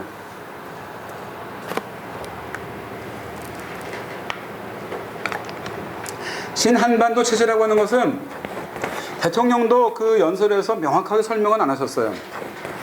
그런 다음에 뭐 외교부를 봐도 통일부를 봐도 어디 부서를 봐도 신한반도 체제란 해가지고 나오는 건 아직은 없더라고요. 그러니까 아직은 그 개념이 모호한 그런 개념인 것 같습니다. 여기다가 내용이 채워져 있지는 않습니다. 그런데 저는 그 말을 듣는 순간 이게 이거겠다라고 하는 거는 전 느꼈습니다. 아마 여러분들도 다 어렴풋이 느꼈을 거예요. 그게 무엇을 의미하는지. 거기에 신이니까 당연히 이거는 구한반도 체제가 아니지 않습니까? 그러니까 오랫동안 유지되어 왔던 그러한 한반도 체제, 우리가 더 이상 거기에 만족스러운 삶을 갖다가 거기서 우리가 보장받을 수 없다고 한다면 새로운 한반도 체제를 만들어 가야 되는데, 그건 당연히 지금처럼 한반도가 이 대립과 전쟁의 무대가 아니고, 더 이상은 앞으로 이 한반도가 이 협력과 평화의 무대가 되어가지고 그럼으로써 만들어지는 새로운 동아시아 질서라고 하는 게 이게 신한반도 체제가 아니겠는가라고 하는 겁니다. 그러니까 이 동아시아의 근대, 이 이른바 뭐 서세동점이라고 얘기되어지기도 하고 서양 제국주의의 아시아 침략이라고도 얘기되어지는 이 뭐 길게 200년, 뭐 우리 역사에서는 짧게 150년인데 그 이른바 이 강화도 조약 이래, 불평등 조약 체제 이래 이 150년의 역사를 끝내는 것, 이거는 한반도에서 있어왔던 모든 전쟁을 끝내는 거죠. 그 모든 전쟁을 끝내는 게 한국전쟁을 끝내는 겁니다. 6.25 전쟁을 끝내는 거. 6.25 전쟁이라고 하는 게 뭐였습니까? 6.25 전쟁이라고 하는 게 뭐였습니까? 뭐 때문에 일어난 전쟁입니까? 네? 냉전이라고 하는 거는 사실은 이제 냉전의 초기이기도 했지만 한국전쟁 때문에 확실하게 제도화가 된 게 냉전이기도 하죠. 제가 이해하기로는 6.25 전쟁이라고 하는 것은 이 식민지 유죄의 극복이라고 하는 과제, 그 다음에 근대화를 어떻게 할 것인가라고 하는 두 가지 커다란 과제를 둘러싸고 이거에 대한 방법론의 차이가 이데올로기 대립으로, 당시에 이제 사회주의와 자본주의 또는 자유주의가 있어가지고 이러한 이데올로기 대립으로 벌어졌고, 이것이 수습되지 못한 채, 수렴하지 못한 채 군사적인 대결로 가가지고 전쟁으로 바로 한 것이 한국전쟁이다, 저는 이렇게 봅니다. 그렇다고 한다면은 이 두 가지 과제를 갖다가 아직도 지금 우리는 제대로 풀어내지 못한 거죠. 그런데 이 두 가지 과제라고 하는 게 한반도에서 원천적으로 언제 만들어졌는가라고 하는 걸 또 우리 역사적으로 생각해 볼 필요가 있습니다. 식민지 문제라고 하는 것은 언제 한반도에서 생긴 겁니까? 러일전쟁 직후에 한반도가 일본이 실시한 통감부 아래에 들어가가지고 우리가 외교권을 상실을 하고 반식민지로 들어가면서 생긴 거잖아요. 1905년이라고 하는 게 한반도 식민지의 기원이지 않습니까? 그 기원에 러일전쟁이 있지 않습니까? 그 다음에 근대화의 문제는 뭡니까? 우리가 많은 근대화 노력을 했는데 다 실패했지 않습니까? 그 한말에. 근데 그 실패를 확정시킨 게 갑오개혁이었습니다. 갑오개혁의 실패로서. 갑오개혁은 뭐였죠? 갑오농민운동의 결과로 상당한 정도로 왜곡되었지만 그래도 그러한 내부적인 에너지가 충분해가지고 만들어낸 것이었지만 그게 실패한 것이었습니다. 근데 그걸 이끌어냈던 게 뭐죠? 갑오농민운동이었고 거기에 일본이 들어가가지고 전쟁을 했던 거지 않습니까? 청일전쟁이지 않습니까? 그러니까 우리의 근대화의 실패 또는 식민지로의 전략이라고 하는 것은 청일전쟁의 결과이고 러일전쟁의 결과였던 겁니다. 그렇게 보면은 6.25 전쟁이라고 하는 것, 한국전쟁이라고 하는 것의 한 뿌리는 러일전쟁에 가 있고 또 다른 뿌리는 청일전쟁에 닿아 있는 겁니다. 그러니까 한국전쟁을 극복한다라고 하는 것은, 이걸 전쟁을 평화로 가져간다라고 하는 것은 청일전쟁의 유죄를 극복하는 것이고 러일전쟁의 유죄를 극복하는 것입니다. 근데 한국전쟁에는 우리는 잘 모르는 일이지만은 일본 없이 미국은 한국 전쟁을 할 수 없었던 전쟁입니다. 그러니까 미국이 가장 주도적으로 참가를 했고, 그렇지만은 눈에 보이진 않지만은 일본 없이 할 수 없는 그런 전쟁이었던 것으로서 일본은 제2의 참전국이라고 저는 얘기를 합니다. 미국 다음으로. 그리고 군인들이 들어오지 않았을 뿐이지 8,000명이나 들어가지고 전쟁을 했었습니다. 비전투 요원이지만. 근데 그 비전투 요원 중에서 한 절반 정도는 과거에 군인이었던 사람들입니다. 그리고 굉장히 중요한 장면마다 일본의 구 군인들이 와가지고 역할을 했습니다. 인천 상륙작전도 그랬고요. 이런 상황을 보게 되면 한국전쟁에 굉장히 중요한 역할을 했던 게 또 일본입니다. 그래서 한국전쟁을 극복을 해가지고 새로운 평화체제로 갈 때 일본은 반드시 여기에 와가지고 해야 할 일이 있는 나라인 겁니다. 숙제가 있는 겁니다. 숙제풀이를 하게 만들어야 되는 나라인 겁니다. 그러니까 그런 점에서는 일본의 그러한 역할을 갖다가 우리가 하도록 자리를 만들어가는 게 또한 우리의 외교의 하나의 숙제이기도 한 것이죠. 그러니까 저는 그런 의미에서는 굉장히 여기서 고도의 우리의 그 어떤 전략이 필요하다고 하는 게, 한반도에서 문제를 풀어갈 때 일본이 제껴놓고 너 여기 들어오지 말아라, 제껴놓고 풀어가면은 그 일본이 거기다가 이렇게 고춧가루 뿌리는 그런 문제가 아니고요. 일본이 고춧가루 뿌릴 수는 있습니다. 뭐 이렇게 협력은 못해도 일본이 그냥 여기 갖다 앙탈을 부려가지고 실패하게 만들 가능성은 있어요. 지금 이거 그걸 보여주고 있는 거 아닙니까? 그런 의미에서 일본을 관리하라는 게 아니고요. 조금 더 적극적인 의미에서 이 역사의 층위가 지금 이미 대변혁으로 지금 가고 있다라고 한다면은 이 여기서부터 움직이고 있는 역사의 층위를 이해해서 일본이 여기서 해야 할 일을 갖다 하게 만들어가는 노력을 갖다 우리가 해야 된다라고 하는 겁니다. 그거는 물론 우리가 하기 힘들기 때문에 이것도 또 깔때기인지 모르겠지만 한반도 평화 프로세스를 우리가 지속적으로 막 끌어가는 거, 북한을 이끌고든지 어떻게 쓰니 끌고 가는 거, 그래가지고 거기에 일본이 할 수밖에 없는 그러한 역할을 만들어가지고 들어오게 하는 거, 이겁니다. 조금 더 막 앞으로 가버리면은 독일이, 여러분들 일본과 독일을 잘 비교하시죠. 독일이 홀로 대우각성을 해가지고 꺼이꺼이 울면서 우리 잘못했습니다 그러면서 그렇게 지금처럼 그렇게 왔습니까? 사실은 그렇지 않습니다. 이것도 이른바 국제정치상에서 힘의 논리 때문에 독일이 그렇게 안 할 수 없는 그러한 장소가 있어가지고 그 자리에 들어가면서 이 독일이 그런 행동을 했고, 행동을 하다 보니까 그게 철학적으로 이렇게 반추가 되면서 거기서 철학이 생기고 그랬던 겁니다. 사실은. 여러분들 독일의 그 전후 처리 과정에서 독불 관계라든지 독폴 관계는 여러분들 많이 보셨죠? 독일 이스라엘 관계는 보신 적이 있습니까? 독일 이스라엘 관계는요, 일본 한국 관계보다도 더 처참했습니다. 사실은 독일이 한 게 별로 없습니다. 그리고 그 독일 이스라엘 관계는 그렇지만은요, 그나마 했는데 독일이 식민지로 가지고 있던 나라들에 대해서는 어떻게 하시고 계신지 아십니까? 독일과 일본은 결정적인 차이가 있는 게요, 제2차 세계대전이 끝났을 때 독일은 식민지 국가가 아니었습니다. 독일은 1차 세계대전 때 패망국이었기 때문에, 패전국이었기 때문에 그때 모든 식민지를 다 뺏겼어요. 그 식민지를 일본이 다 가져갔죠. 이 남태평양에 있는 마샬군도, 또 뭐 칭다오, 이런 원래 독일의 식민지였던 거를 일본이 다 차지해버렸습니다. 이건 나중에 또 말씀드리겠지만, 어쨌거나 식민지가 없던 나라이기 때문에 이 독일에 대한 배상이라고 하는 것은 홀로코스트에 대한 배상, 유태인 학살에 대한 배상과 히틀러가 쳐들어갔던 군사적인 점령을 했던 나라들에 대한 배상이었던 겁니다. 전쟁 배상, 이런 거였습니다. 그래서 제2차 세계대전 시기에 독일로 말하자면은 뭐 39년 언저리서부터 시작했던 이러한 전쟁에 대한 결과에 대해서 책임을 지라고 한 게 이게 독일에 대한 배상이었던 겁니다. 그런데 독일이 정말로 식민지 국가가 아니었냐면은 독일도 식민지 국가였습니다. 그 전에는요. 그죠? 제가 지금 말씀드린 것처럼 마샬군도 있었고, 칭다오 있었고, 대표적인 저 아프리카에도 있어가지고, 예컨대 나미비아 같은 데가 식민지였는데 지금 독일한테 식민지 배상을 요구를 하고 있습니다. 근데 독일 택도 안 됐습니다. 그런 거는. 이탈리아도 그렇습니다. 굉장히 제너러스한, 아주 그냥 그 관대한 독일인의 모습을 하면서 식민지 문제는 전혀 나 몰라라 하고 있는 게 독일입니다. 유럽 국가들입니다. 유럽의 제국주의 국가들입니다. 어쨌거나 얘기가 좀 빗나갔지만, 어쨌거나 이렇게 커다란 식민지 체제라고 하는 게 있고, 그 식민지 체제에 대한 이 교정, 시정이라고 하는 세계사적인 그런 움직임이 있는 것이고, 그 깊이라고 하는 것은 이미 우리가 청일전쟁부터 시작된 그러한 기나긴 그러한 역사를 총체적으로 지금 극복하는 그러한 길 위에 서 있다라고 하는 걸 이해하면은, 대일 구상이라고 하는 것은 그냥 단순한 외교가 아니고 일본과 어떻게 할 것인가라고 하는 커다란 구상이라고 하는 것은 따로 나올 수 있다라고 하는 말씀을 지금 드리고자 하는 겁니다.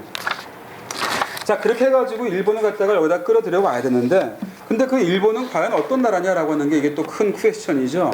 그러니까 아베의 일본을 상대로 해가지고 우리가 그게 가능해? 라고 우리가 물어볼 수 있습니다. 당연히 저는 그런 질문을 할 수밖에 없다고 생각이 됩니다. 좀 어려운 과제일 수도 있습니다. 근데 그 아베의 일본, 특히 제가 말씀드린 이러한 사람들이 이제 아베 주변에 있는 그런 일본을 어떻게 할 것인가라고 하는 문제인데, 그 일본이 보고 있는 세계는 아까 제가 대충 말씀드렸습니다. 5쪽에 있는데 제일 위에 미일 동맹을 재구축한다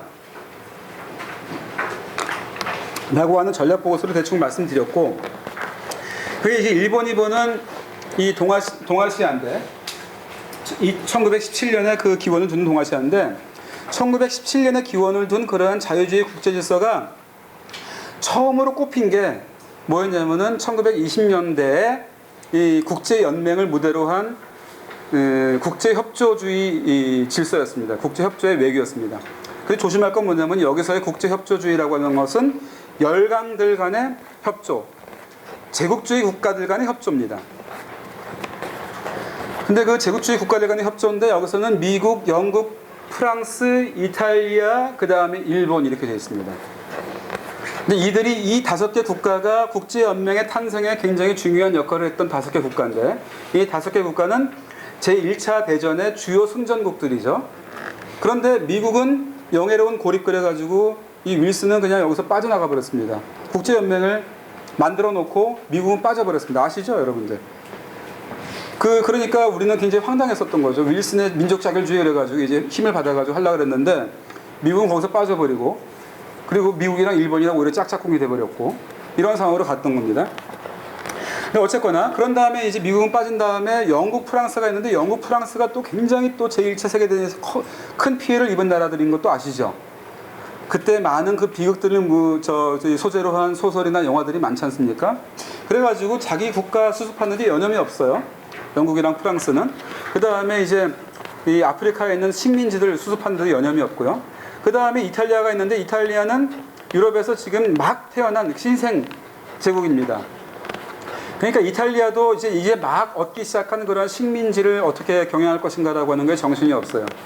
그러니까 이 초기의 국제연맹은 그런 의미에서는 일본의 동무대였습니다. 그래서 일본이 이른바 국제협조주의 외교라고 하는 것을 이끌고 화려하게 유럽 외교 무대에 진출해가지고 이른바 자유주의 국제 질서를 만들어가는, 오더 메이킹이라고 보통 얘기를 하는데, 질서를 만들어가는 주체로서 굉장히 큰 역할들을 했었던 겁니다. 근데 이제 이걸 깬 게 30년대 후반의 군부였었어요. 근데 왜냐하면 여기서부터 기원은 여기에 있는데, 일본 외교가 여기서 그냥 국제협조주의를 해가지고 잘 했는데, 처음에는 유럽에 프랑스, 영국이 정신이 없고 미국도 빠져 있으니까 일본 하고 싶은 대로 했죠. 근데 영국, 프랑스가 이제 정신 차리고 들어와요. 그 다음에 미국도 약간 여기 그냥 놔두면 안 되더라 들어오죠. 그러니까 일본이 보기에 일본보다 조금 더 먼저 제국주의를 시작했고, 자기보다 힘이 센 나라들이 들어가가지고 뒤에 와가지고 막 이거 내놔라 저거 내놔라 그러니까 일본이 기분 나쁜 거예요. 그래가지고 내가 다 만들어놨고 내가 이렇게 했는데 내 목도 좀 챙겨줘. 그러는데 미국, 영국, 프랑스가 콧방귀도 안 뀌는 겁니다. 그러니까 뭔가 이게 당하고 있다, 이런 생각을 하기 시작했던 거예요. 그런데 그 당시에 당하고 있다 느낀 게 또 어느 나라입니까? 독일이잖아요. 그러니까 독일, 그 다음에 이탈리아도 신생 제국주의 국가인데, 영국, 프랑스한테는 이게 잘 안 되니까 이 현상을 깨는 국가가 되는 거예요. 그러니까 현재 있는 질서를 깨는 국가로서 지금 러시아하고 러시아하고 중국이 하려고 하는 것처럼 이탈리아와 독일이 유럽에서 그러고 있고, 아시아에서 또 일본이, 미국이랑 이게 우리가 보기에는 뭐 대등하게 지금 할 수 있는 나라인데, 미국이 계속 딴지를 걸어. 그래가지고 동남아시아에서 계속 일본이 자기 이익 챙기겠다라고 해서 들어가고, 중국 대륙에서도 뭔가 이익이 있다고 생각해서 들어가고 있는데, 계속 미국이 이거 막으려고 하니까 견딜 수 없다. 그래가지고 군부가 주도를 해가지고 이 이탈리아와 독일과 이게 삼국동맹을 맺어버린 겁니다. 이게 군부가 주도한 외교입니다. 근데 이 20년대 이 외교를 봤던 일본의 외교관들은, 정통 외교관들은 이게 싫은 거예요. 왜 우리는 지금 인류 국가에 있는데, 이 5대 강국 중에서 지금 일본은 인류 국가로 올라섰는데 왜 지금 이류 국가인 독일이랑 같이 하려고 그러느냐. 독일은 이류 국가인데. 그래가지고 일본의 정통적인 관료들은 이걸 갖다가 안 하려고 그랬습니다. 그래가지고 요시다 시게루라고 하는 사람 여러분들 아시나요? 전후 일본을 만들어간 사람인데 외교관이면서 수상했던 사람이에요. 초기에. 그 요시다 같은 사람이 제일 막 통곡을 하면서 이건 아니야 그러면서 온갖 노력을 다했어요. 이걸 막으려고. 근데 재밌는 건 뭐냐면 이때 막으려고 해가지고 최후의 보루를 생각했던 건 누군지 아십니까? 당시의 천황, 소와 천황입니다. 일왕. 그러니까 여러분들은 그 일본사를 조금 아시면은 이 일본사의 이 뭐랄까요, 미묘한 이런 어떤 갈래 같은 것들을 좀 이렇게 이해하실 수 있을 텐데, 재밌는 건 뭐냐면은 여러분들 이게 이해하기 힘들지 모르겠는데, 천황이라고 하는 것은 일본의 정통이고 전통을 상징하는 것이기도 합니다. 천황이라고 하는 게 일본 사람에게. 그런데 메이지 이후에 일본 천황이라고 하는 것은 근대화의 상징이고 서양화의 상징이기도 합니다. 재밌죠? 그래서 그냥 리버럴한 그러한 자유주의 지식인들이 굉장히 좋아해요, 천황을. 그러니까 이 리버럴하고 자유주의적인 이러한 지식인들이 천황을 이용해가지고 군부를 막으려고 했던 겁니다. 근데 천황은 실권이 없어가지고, 여러분들은 메이지 국가에 대한 이해가 조금 어떨지 모르겠는데 사실은 실권이 별로 없었어요. 군부가 막 나가니까 어쩔 수 없이 그냥 그거를 추후에 용인한 그러한 꼴이 돼가지고 그냥 갔던 거죠. 그래서 이 천황을 움직여가지고 군부를 억제하려고 했던 요시다는 결국에는 군부한테 나중에 당해가지고 가택연금 당하고 그렇게 돼버립니다. 그래가지고 요시다는 이 전쟁 말기에 군부한테 자기는 당했다, 이런 생각을 가지고 있는 사람이었어요. 그래서 전쟁이 끝났을 때 이 요시다는 사람은 만세를 부르고 친구들을 불러가지고 진탕 술을 마십니다. 이제야 내 세계가 왔다 그러면서, 군부가 다 망했다. 그래가지고 만일에 이 세상에 이 악마가 있다고 한다면은 그 악마는 바로 도조 히데키일 거야. 그러면서 도조를 갖다 무지하게 미워하는 그런 사람이었던 겁니다. 근데 그 요시다 같은 사람이 전후에 일본을 재건을 했던 사람이에요. 여기서 생각해 보세요. 그럼 전후에 재건된 일본은 어떤 나라입니까? 그러니까 대동아 공영권을 자기 앞마당으로 만들어가지고 거기에서 주인 역할을 하겠다, 리더 역할을 하겠다라고 하는 그 일본은 이제 패망해가지고 끝났고, 그거에 대한 반성이라고 하는 게 전후 일본의 기초에 있어요. 전쟁 반대 또는 군대 반대, 군부 반대라고 하는 게 일본 평화주의 기초에 있어가지고 그 기초에 있는데, 그 기초 위에 세운 나라는 1920년대에 화려했던 그러한 일본을 세운 겁니다. 요시다가 중심이 돼가지고. 군대가 없고 평화주의적이긴 하지만 20년대 이른바 열광들과의 협조주의 외교의 그 전통을 그 기원으로 하고 있는 그러한 일본을 세운 겁니다. 그래서 오랫동안 그러한 걸로 만들어져 왔는데, 그 요시다조차도 이 군대가 영영 없을 것이다 이렇게 생각 안 했거든요. 군대가 생기면은 일본은 조금 더 좋은 역할을 할 것이다 이런 생각을 했었던 사람이에요.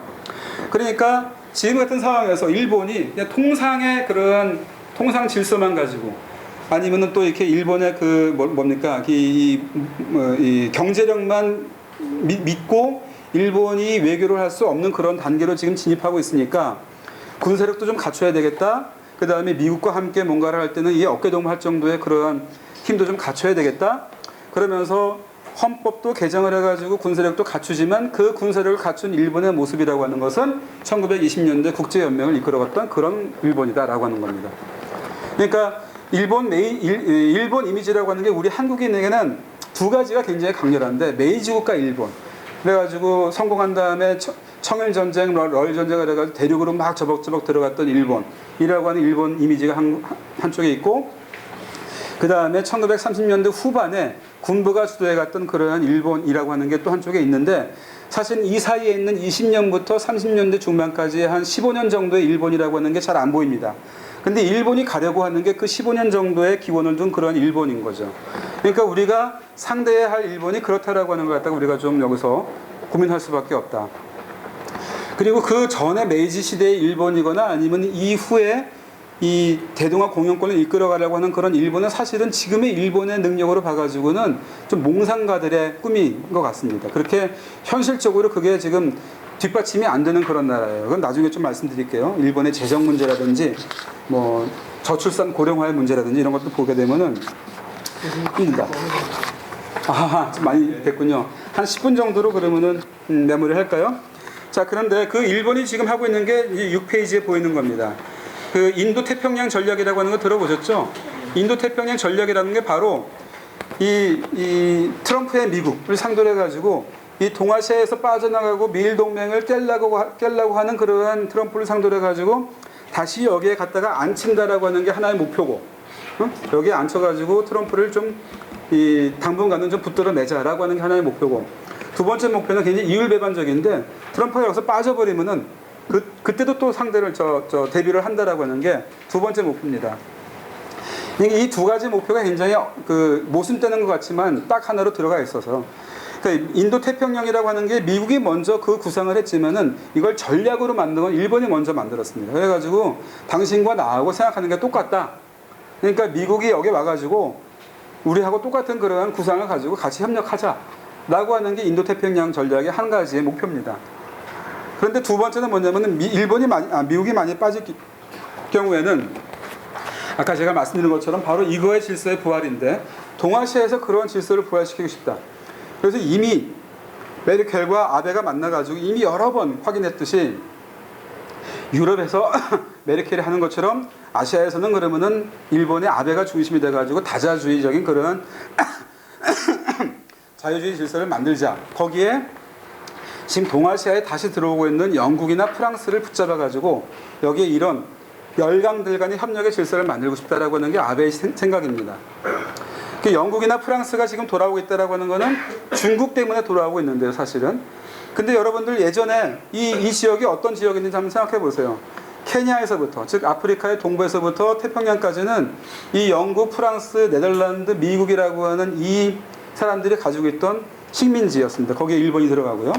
그러니까 과거에 이 시기에 이 지역에서 이 식민지를 가지고 있던 제국 국가들과 다시 한번 그런 협력의 질서를 만들겠다라고 하는 게 일본의 구상인 거죠. 여러분들 메르켈하고 아베가 만나면은 거기에서 우리나라 뉴스에 들어오는 거는 맨날 메르켈이 아베한테 너 좀 잘해라, 우리는 이렇게 하고 있다, 역사 문제 좀 제대로 해라, 그런 얘기를 했다 그래가지고 그런 것만 뉴스에 들어오죠. 그거는 1시간 동안 얘기하면 1분이 얘기하는 걸 겁니다. 나머지 50분 동안은 자, 우리 이제 다자주의 질서를 어떻게 만들 것인가, 이런 얘기 할 거예요. 그런 메르켈과 아베의 관계라고 하는 것을 전제로 하시고 그런 뉴스를 들어주시기 바랍니다. 근데 왜 프랑스냐라고 하는 건데, 여기 한번 그림을 보세요. 6페이지의 그림. 프랑스의 이쪽 끝에 있지 않습니까? 이게 프랑스 모국인데요. 프랑스는 자기가 해외 식민지 국가라고 하는 것을 지금도 자랑하는 나라입니다. 여러분들 불어 배워보셨나요? 불어 교과서에 프랑스에서 나온 원전 불어 교과서를 보면은요, 외국인들을 위한 불어 교과서 이렇게 보면은요, 해외 식민지 국가 프랑스를 자랑스럽게 생각하며 이렇게 뭐 그런 것들이 써 있습니다. 그래서 그 영어 다음으로 공용어인 이 프랑스어, 그 다음에 국가로 봐가지고는 영어보다도 훨씬 더 많은 나라에서 쓰여지는 언어, 그래가지고 나옵니다. 근데 이른바 이 해외 식민지 국가의 이 모습을 갖추고 있는 나라인데, 이 해외 식민지가 이 남태평양에 점점 이렇게 흩어져 있어요. 그래가지고 여기에 유일하게, 많은 나라 중에서 여기 유일하게 거의 그 군사적인 프레젠스를 두고 있는 나라이기도 합니다. 근데 프랑스 모국에서 여기까지 이어지는 이 항로에서 굉장히 활발한 해상 활동을 지금 프랑스가 하고 있습니다. 그러니까 인도 태평양을 무대로 보면은 일본에서 봤을 때 프랑스와의 협력이라고 하는 건 당연히 해야 되는 그런 협력인 겁니다. 근데 또 이게 재밌는 게 뭐냐면은, 이것도 역시 중국 때문에 그러겠지만 프랑스와 호주가 굉장히 밀접한 그런 군사협력 관계를 가지고 있습니다. 근데 일본의 아베가 먼저 이 동아시아의 사각형 그린다 그래가지고 하와이와 도쿄와 뉴델리와 시드니를 이어가지고 이 안보 사각형을 가지고 일본의 안보 구상을 갖다 만들어가기 시작했거든요. 그래서 일호주 관계를 굉장히 돈독하게 만들어 놓고, 그 호주와 프랑스의 관계를 보고서 이 호주를 징검다리 삼아가지고 일본, 프랑스가 지금 직결되고 있습니다. 그러니까 이러한 구도를 여기서 지금 만들어 가고 있다라고 하는 걸 잘 보시고, 그러면 그럴 때 한국은 어떻게 되겠습니까? 일본에 봤을 때는 옛날 같으면은 우리가 지금 일본의 밑으로 들어가긴 하지만, 옛날 같으면 한미일이라고 하는 안보 삼각형 가지고 일본이 봤기 때문에 미국 다음에 한국이라고 하는 게 일본에게 봤을 땐 중요한 상대였던 겁니다. 그러니까 일본의 안보 관련 방위백서, 무슨 뭐 외교청서 이런 거 보면은 일본의 외교의 상대로서 미국과의 관계, 미일 동맹을 어떻게 할 것인가라고 하는 게 제일 먼저 나오고, 그 다음에 한국과의 관계 나오고, 그 다음에 중국 나오고, 이렇게 했던 게 불과 한 2, 3년 전까지는 그렇게 나왔었어요. 한 3년 전부터는 뭐냐면은 미국 나오고, 그 다음에 이 동아시아가 나오고, 그다음에 중국 나오고, 동아시아래 중국 나오고, 러시아 나오고, 동남아시아 나오고, 그다음에 한국이 나옵니다. 5번째, 6번째로 나옵니다. 그러니까 여기 지금 아까 제가 그린 이 그림을 보게 되면은 미국 중요하고, 그다음에 독일, 영국, 프랑스 중요하고, 러시아, 중국 물론 중요하고, 이게 중요한 나라가 많아지니까 거기에서 이제 한국은 저 밑으로 떨어지는 거죠. 그러니까 뭐 별로 이렇게 상대 안 해도 되는 나라, 만일에 뭐 역사 문제 가지고 틀어지면은 그냥 사요나라 하는 나라, 이렇게 일본에서는 보기 시작하는 겁니다. 그러니까 이렇게 뭐 때려가지고 뭐 아픈지 어떤지도 잘 모르고요, 일본 사람들은. 그렇게 지금 가고 있는 거죠. 자, 그럼 이제 5분 동안에 결론을 내겠습니다. 자, 그럼 이제 이런 일본과 어떻게 할 것인가라고 하는 건데 7쪽에 있는 그림으로 한번 좀 여러분들 봐주세요. 이게 일본 사회가 이렇게 지금 이 그림이 그려질 수 있는 나라입니다. 일본의 정치 지형이라고 제가 보통 얘기를 하는데요. 일본의 정치 지형에서 제일 중요한 건 헌법 어떻게 할 것인가라고 하는 거에 대한 찬반, 그 다음에 미일 동맹을 어떻게 할 것인가라고 하는 것에 대한 찬반이 있습니다. 그래서 헌법 지키자, 헌법 바꾸자라고 하는 것이 하나의 이 판단의 큰 이 기준이 되는 것이고, 또 하나는 미일 동맹을 유지하고 강화하자라고 하는 입장과 미일 동맹 해소하자거나 아니면 미일 동맹 없이 가자라고 하는 그런 입장이 나올 수 있습니다. 자, 근데 헌법 지키자, 미일 동맹 필요 없다, 비동맹으로 가자, 평화로 가자라고 하는 사람이 왼쪽에 위에 있습니다. 우리가 잘 아는 전통적인 일본의 전후의 평화주의자, 뭐 이런 사람들, 양심적인 일본인들, 이런 사람들이 여기에 있는 거죠. 그런 반면에 여러분들 이제 일본 회의로 잘 아는 사람들, 저 미국하고도 이렇게 오랫동안 해봤는데 미국이 우리한테 계속 뭐 이렇게 똥강아지처럼 굴리려고만 하고, 우리 아베는 가가지고 이렇게 밑닦아 주려고만 하고 있고, 이거 속쓰려서 못 보겠다, 미국 이제 필요 없다, 우리 저 강력한 군대를 만들어가지고 우리 저 독자적인 외교하자, 헌법 바꾸고 자주국방 하자, 그런 게 이제 일본 회의고 일본의 우익들이 하는 겁니다. 여러분들 일본 가끔 가면 이제 도쿄에서 장갑차 가지고 나와가지고 막 선전하는 사람들, 까만 장갑차 가지고 나와가지고, 그런 사람들이 이제 구상하는 게 일본의 이런 겁니다. 그 국가주의적인 개조론자들이라고 제가 얘기를 하는데, 국가혁명을 하자는 사람과 평화혁명 하자는 사람들이 여기 위에 있어가지고, 이 사람들은 혁명이라는 게 그렇죠, 지금 가능한 것이 아니지만 꿈꾸는 사람들인 거죠. 그러니까 이 사람들은 저는 몽상가들이라고 얘기합니다. 목소리는 큰데 이루어지기 힘든 그러한 꿈들을 꾸는 사람입니다. 그런데 우리에게는 이 두 부류가 너무나 크게 과잉되게 대표돼가지고 전달되어 옵니다. 한 부류는 굉장히 역사적으로 성실하고 평화주의에 성실하려고 하는 그런 사람들이 있는데, 이제 이게 약해져가지고 일본이 완전히 전쟁하는 나라로 간다, 다 그쪽으로 지금 몰아가려고 있다라고 하는 식으로만 봅니다. 근데 일본의 현실은 이 아래에서 있습니다. 그래서 우리에게는 이게 빙산의 일각처럼 해가지고 위에서만 보이는 것처럼 보이는데, 사실은 이 2와 3에 있는 사람들이 더 많아서 밑에서 현실의 일본을 이끌어가는 사람들이고, 2와 3의 싸움 속에서 지금 일본이 굴러가고 있다. 근데 현실은 아직은 3에 오고 있지 않고, 왜냐하면 개헌이 안 됐기 때문에 현실의 일본 국가는 아직은 2에 있습니다. 그렇지만 아베 주변에 있는 전략가들은 이거를 3으로 끌어가려고 하고 있다라고 하는 겁니다. 근데 아직 4로 올라가지는 않았어요. 그러니까 3으로 끌어가려고 하는 이 단계에 지금 일본이 있다라고 하는 걸 놓고, 2의 영역에 아직 일본을 갖다가 끌어안아야 되겠다, 놓는 게 우리한테는 유리하다, 그래야지 평화 프로세스도 지금 가능하고 평화 프로세스에서 일본의 우군이라고 하는 것도 조직할 수 있다라고 하는 걸 생각해 보면은, 이쪽에 있는 사람, 이 분면에 있는 사람들을 어떻게 우리 시민사회가 재조직할 것인가라고 하는 거를 우리가 깊이 생각해야 되는 거 아닌가라고 하는 거예요. 그래서 일본과의 연대는 물론 중요합니다. 여러분들, 일본과 연대를 하고 여기에 파이프를 길게 만들어가는 건 중요하지만, 그렇다 해가지고 2에 있는 사람들이 이게 우리가 보기에 굉장히 좀 약간 그 사람들이 그렇다 이렇게 하다 그래가지고 이 사람들을 내팽길 수가 없다라고 하는 거예요.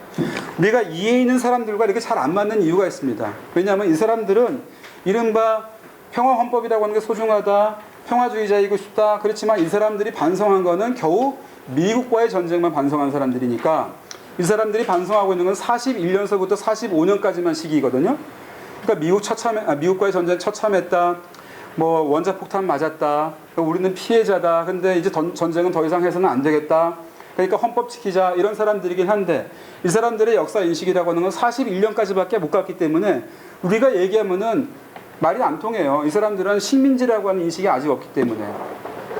그러니까 재밌는 건 뭐냐면, 이 사람들은 위안부 문제와 관련해 가지고 우리랑 결이 다릅니다. 그래서 위안부 문제는 그래도 2015년 합의를 갖다 우리가 어렵게 만들었으니까 그건 좀 지키자. 그런 사람들이에요. 그러니까 대화가 잘 안 돼요, 이 사람들하고. 그렇지만 이 사람들을 우리가 그냥 내팽개치는 거는 전략적으로 좀 그렇다. 왜냐하면은 여러분들 아베와 이 퍼센티지 보면은요, 저는 이제 10% 1, 20% 4, 30% 2, 40%가 3 이렇게 10, 20, 30, 40 정도로 지금 일본 인구가 그렇게 분포되어 있는 걸로 보시면 됩니다.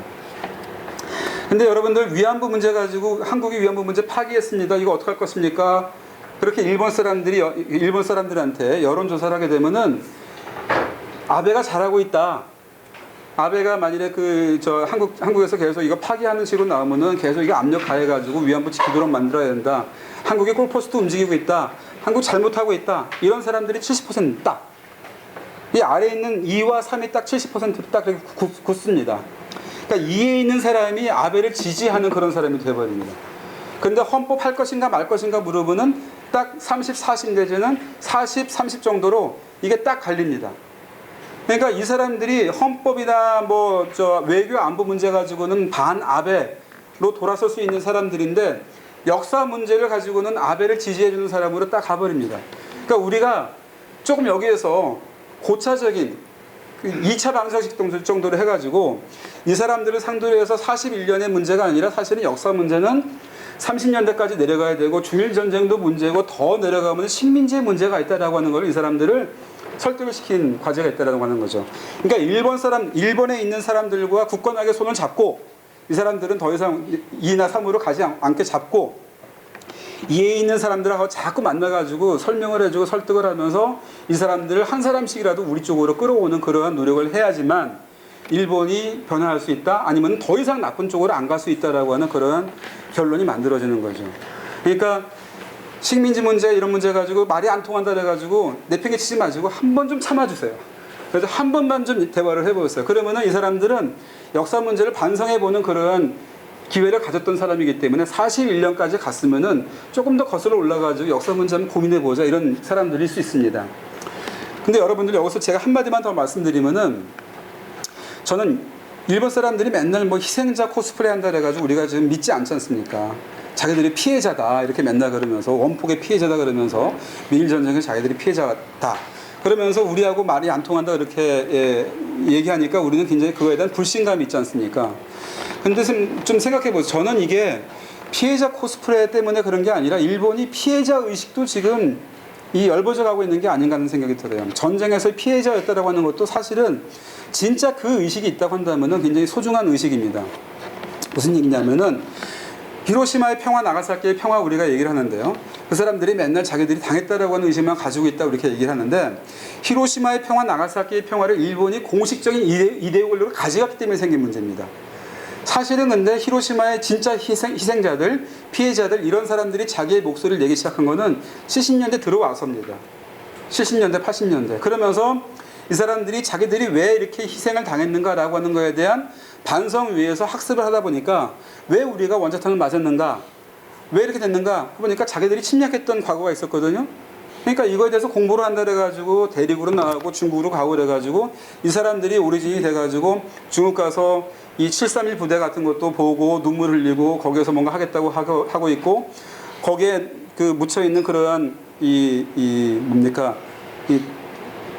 폭탄 같은 것들 이런 것들 제거하겠다는 지금도 가가지고 계속 그런 운동들을 합니다. 그러니까 희생자 의식이라고 하는 것은 피해자 의식이라고 하는 것은 조금만 이 피해자 의식에 충실하게 되면은 가해자 의식으로 전환할 수 있는 그런 의식이 됩니다. 진정한 피해자 의식은. 그러니까 조금 여기서 굉장히 제가 무리할지 모르겠는데 저 비판하셔도 좋습니다. 예컨대 위안부 할머니들 피해자 의식이 바로 가해자 의식으로 전환된 케이스인데 피해자였기 때문에 자기들이 가해자가 됐던 것이 얼마나 이게 무고했던 것인가라고는 알기 때문에 베트남에 가가지고 그렇게 반성할 수가 있었던 겁니다. 우리가 우리 역사를 피해 의식으로 지금 보기 때문에 우리가 얼마나 가해를 했던가라고 하는 것도 금방 우리가 이해할 수 있습니다. 피해자였던 사람만이 자기가 가해자였다라고 하는 그 의식으로 갈 수 있는 통로를 가질 수가 있습니다. 그러니까 저는 일본이 피해자 의식을 가지고 있는 걸 가지고 이렇게 차버리지 말고 그러니? 라고 하는 걸 가지고 이제 화두를 삼아가지고 그렇다고 한다면 이렇게 얘기를 시작하면은 일본 사람들에게 대화의 통로가 하나 열릴 것이다 라는 생각이 듭니다. 그래서 이 아베 쪽으로 가려고 하는 사람은 우리 쪽으로 끌어오자 라고 하는 게 저의 그 대시민사회 전략인 겁니다. 자, 거기까지 말씀을 드리고 맺기로 하겠습니다.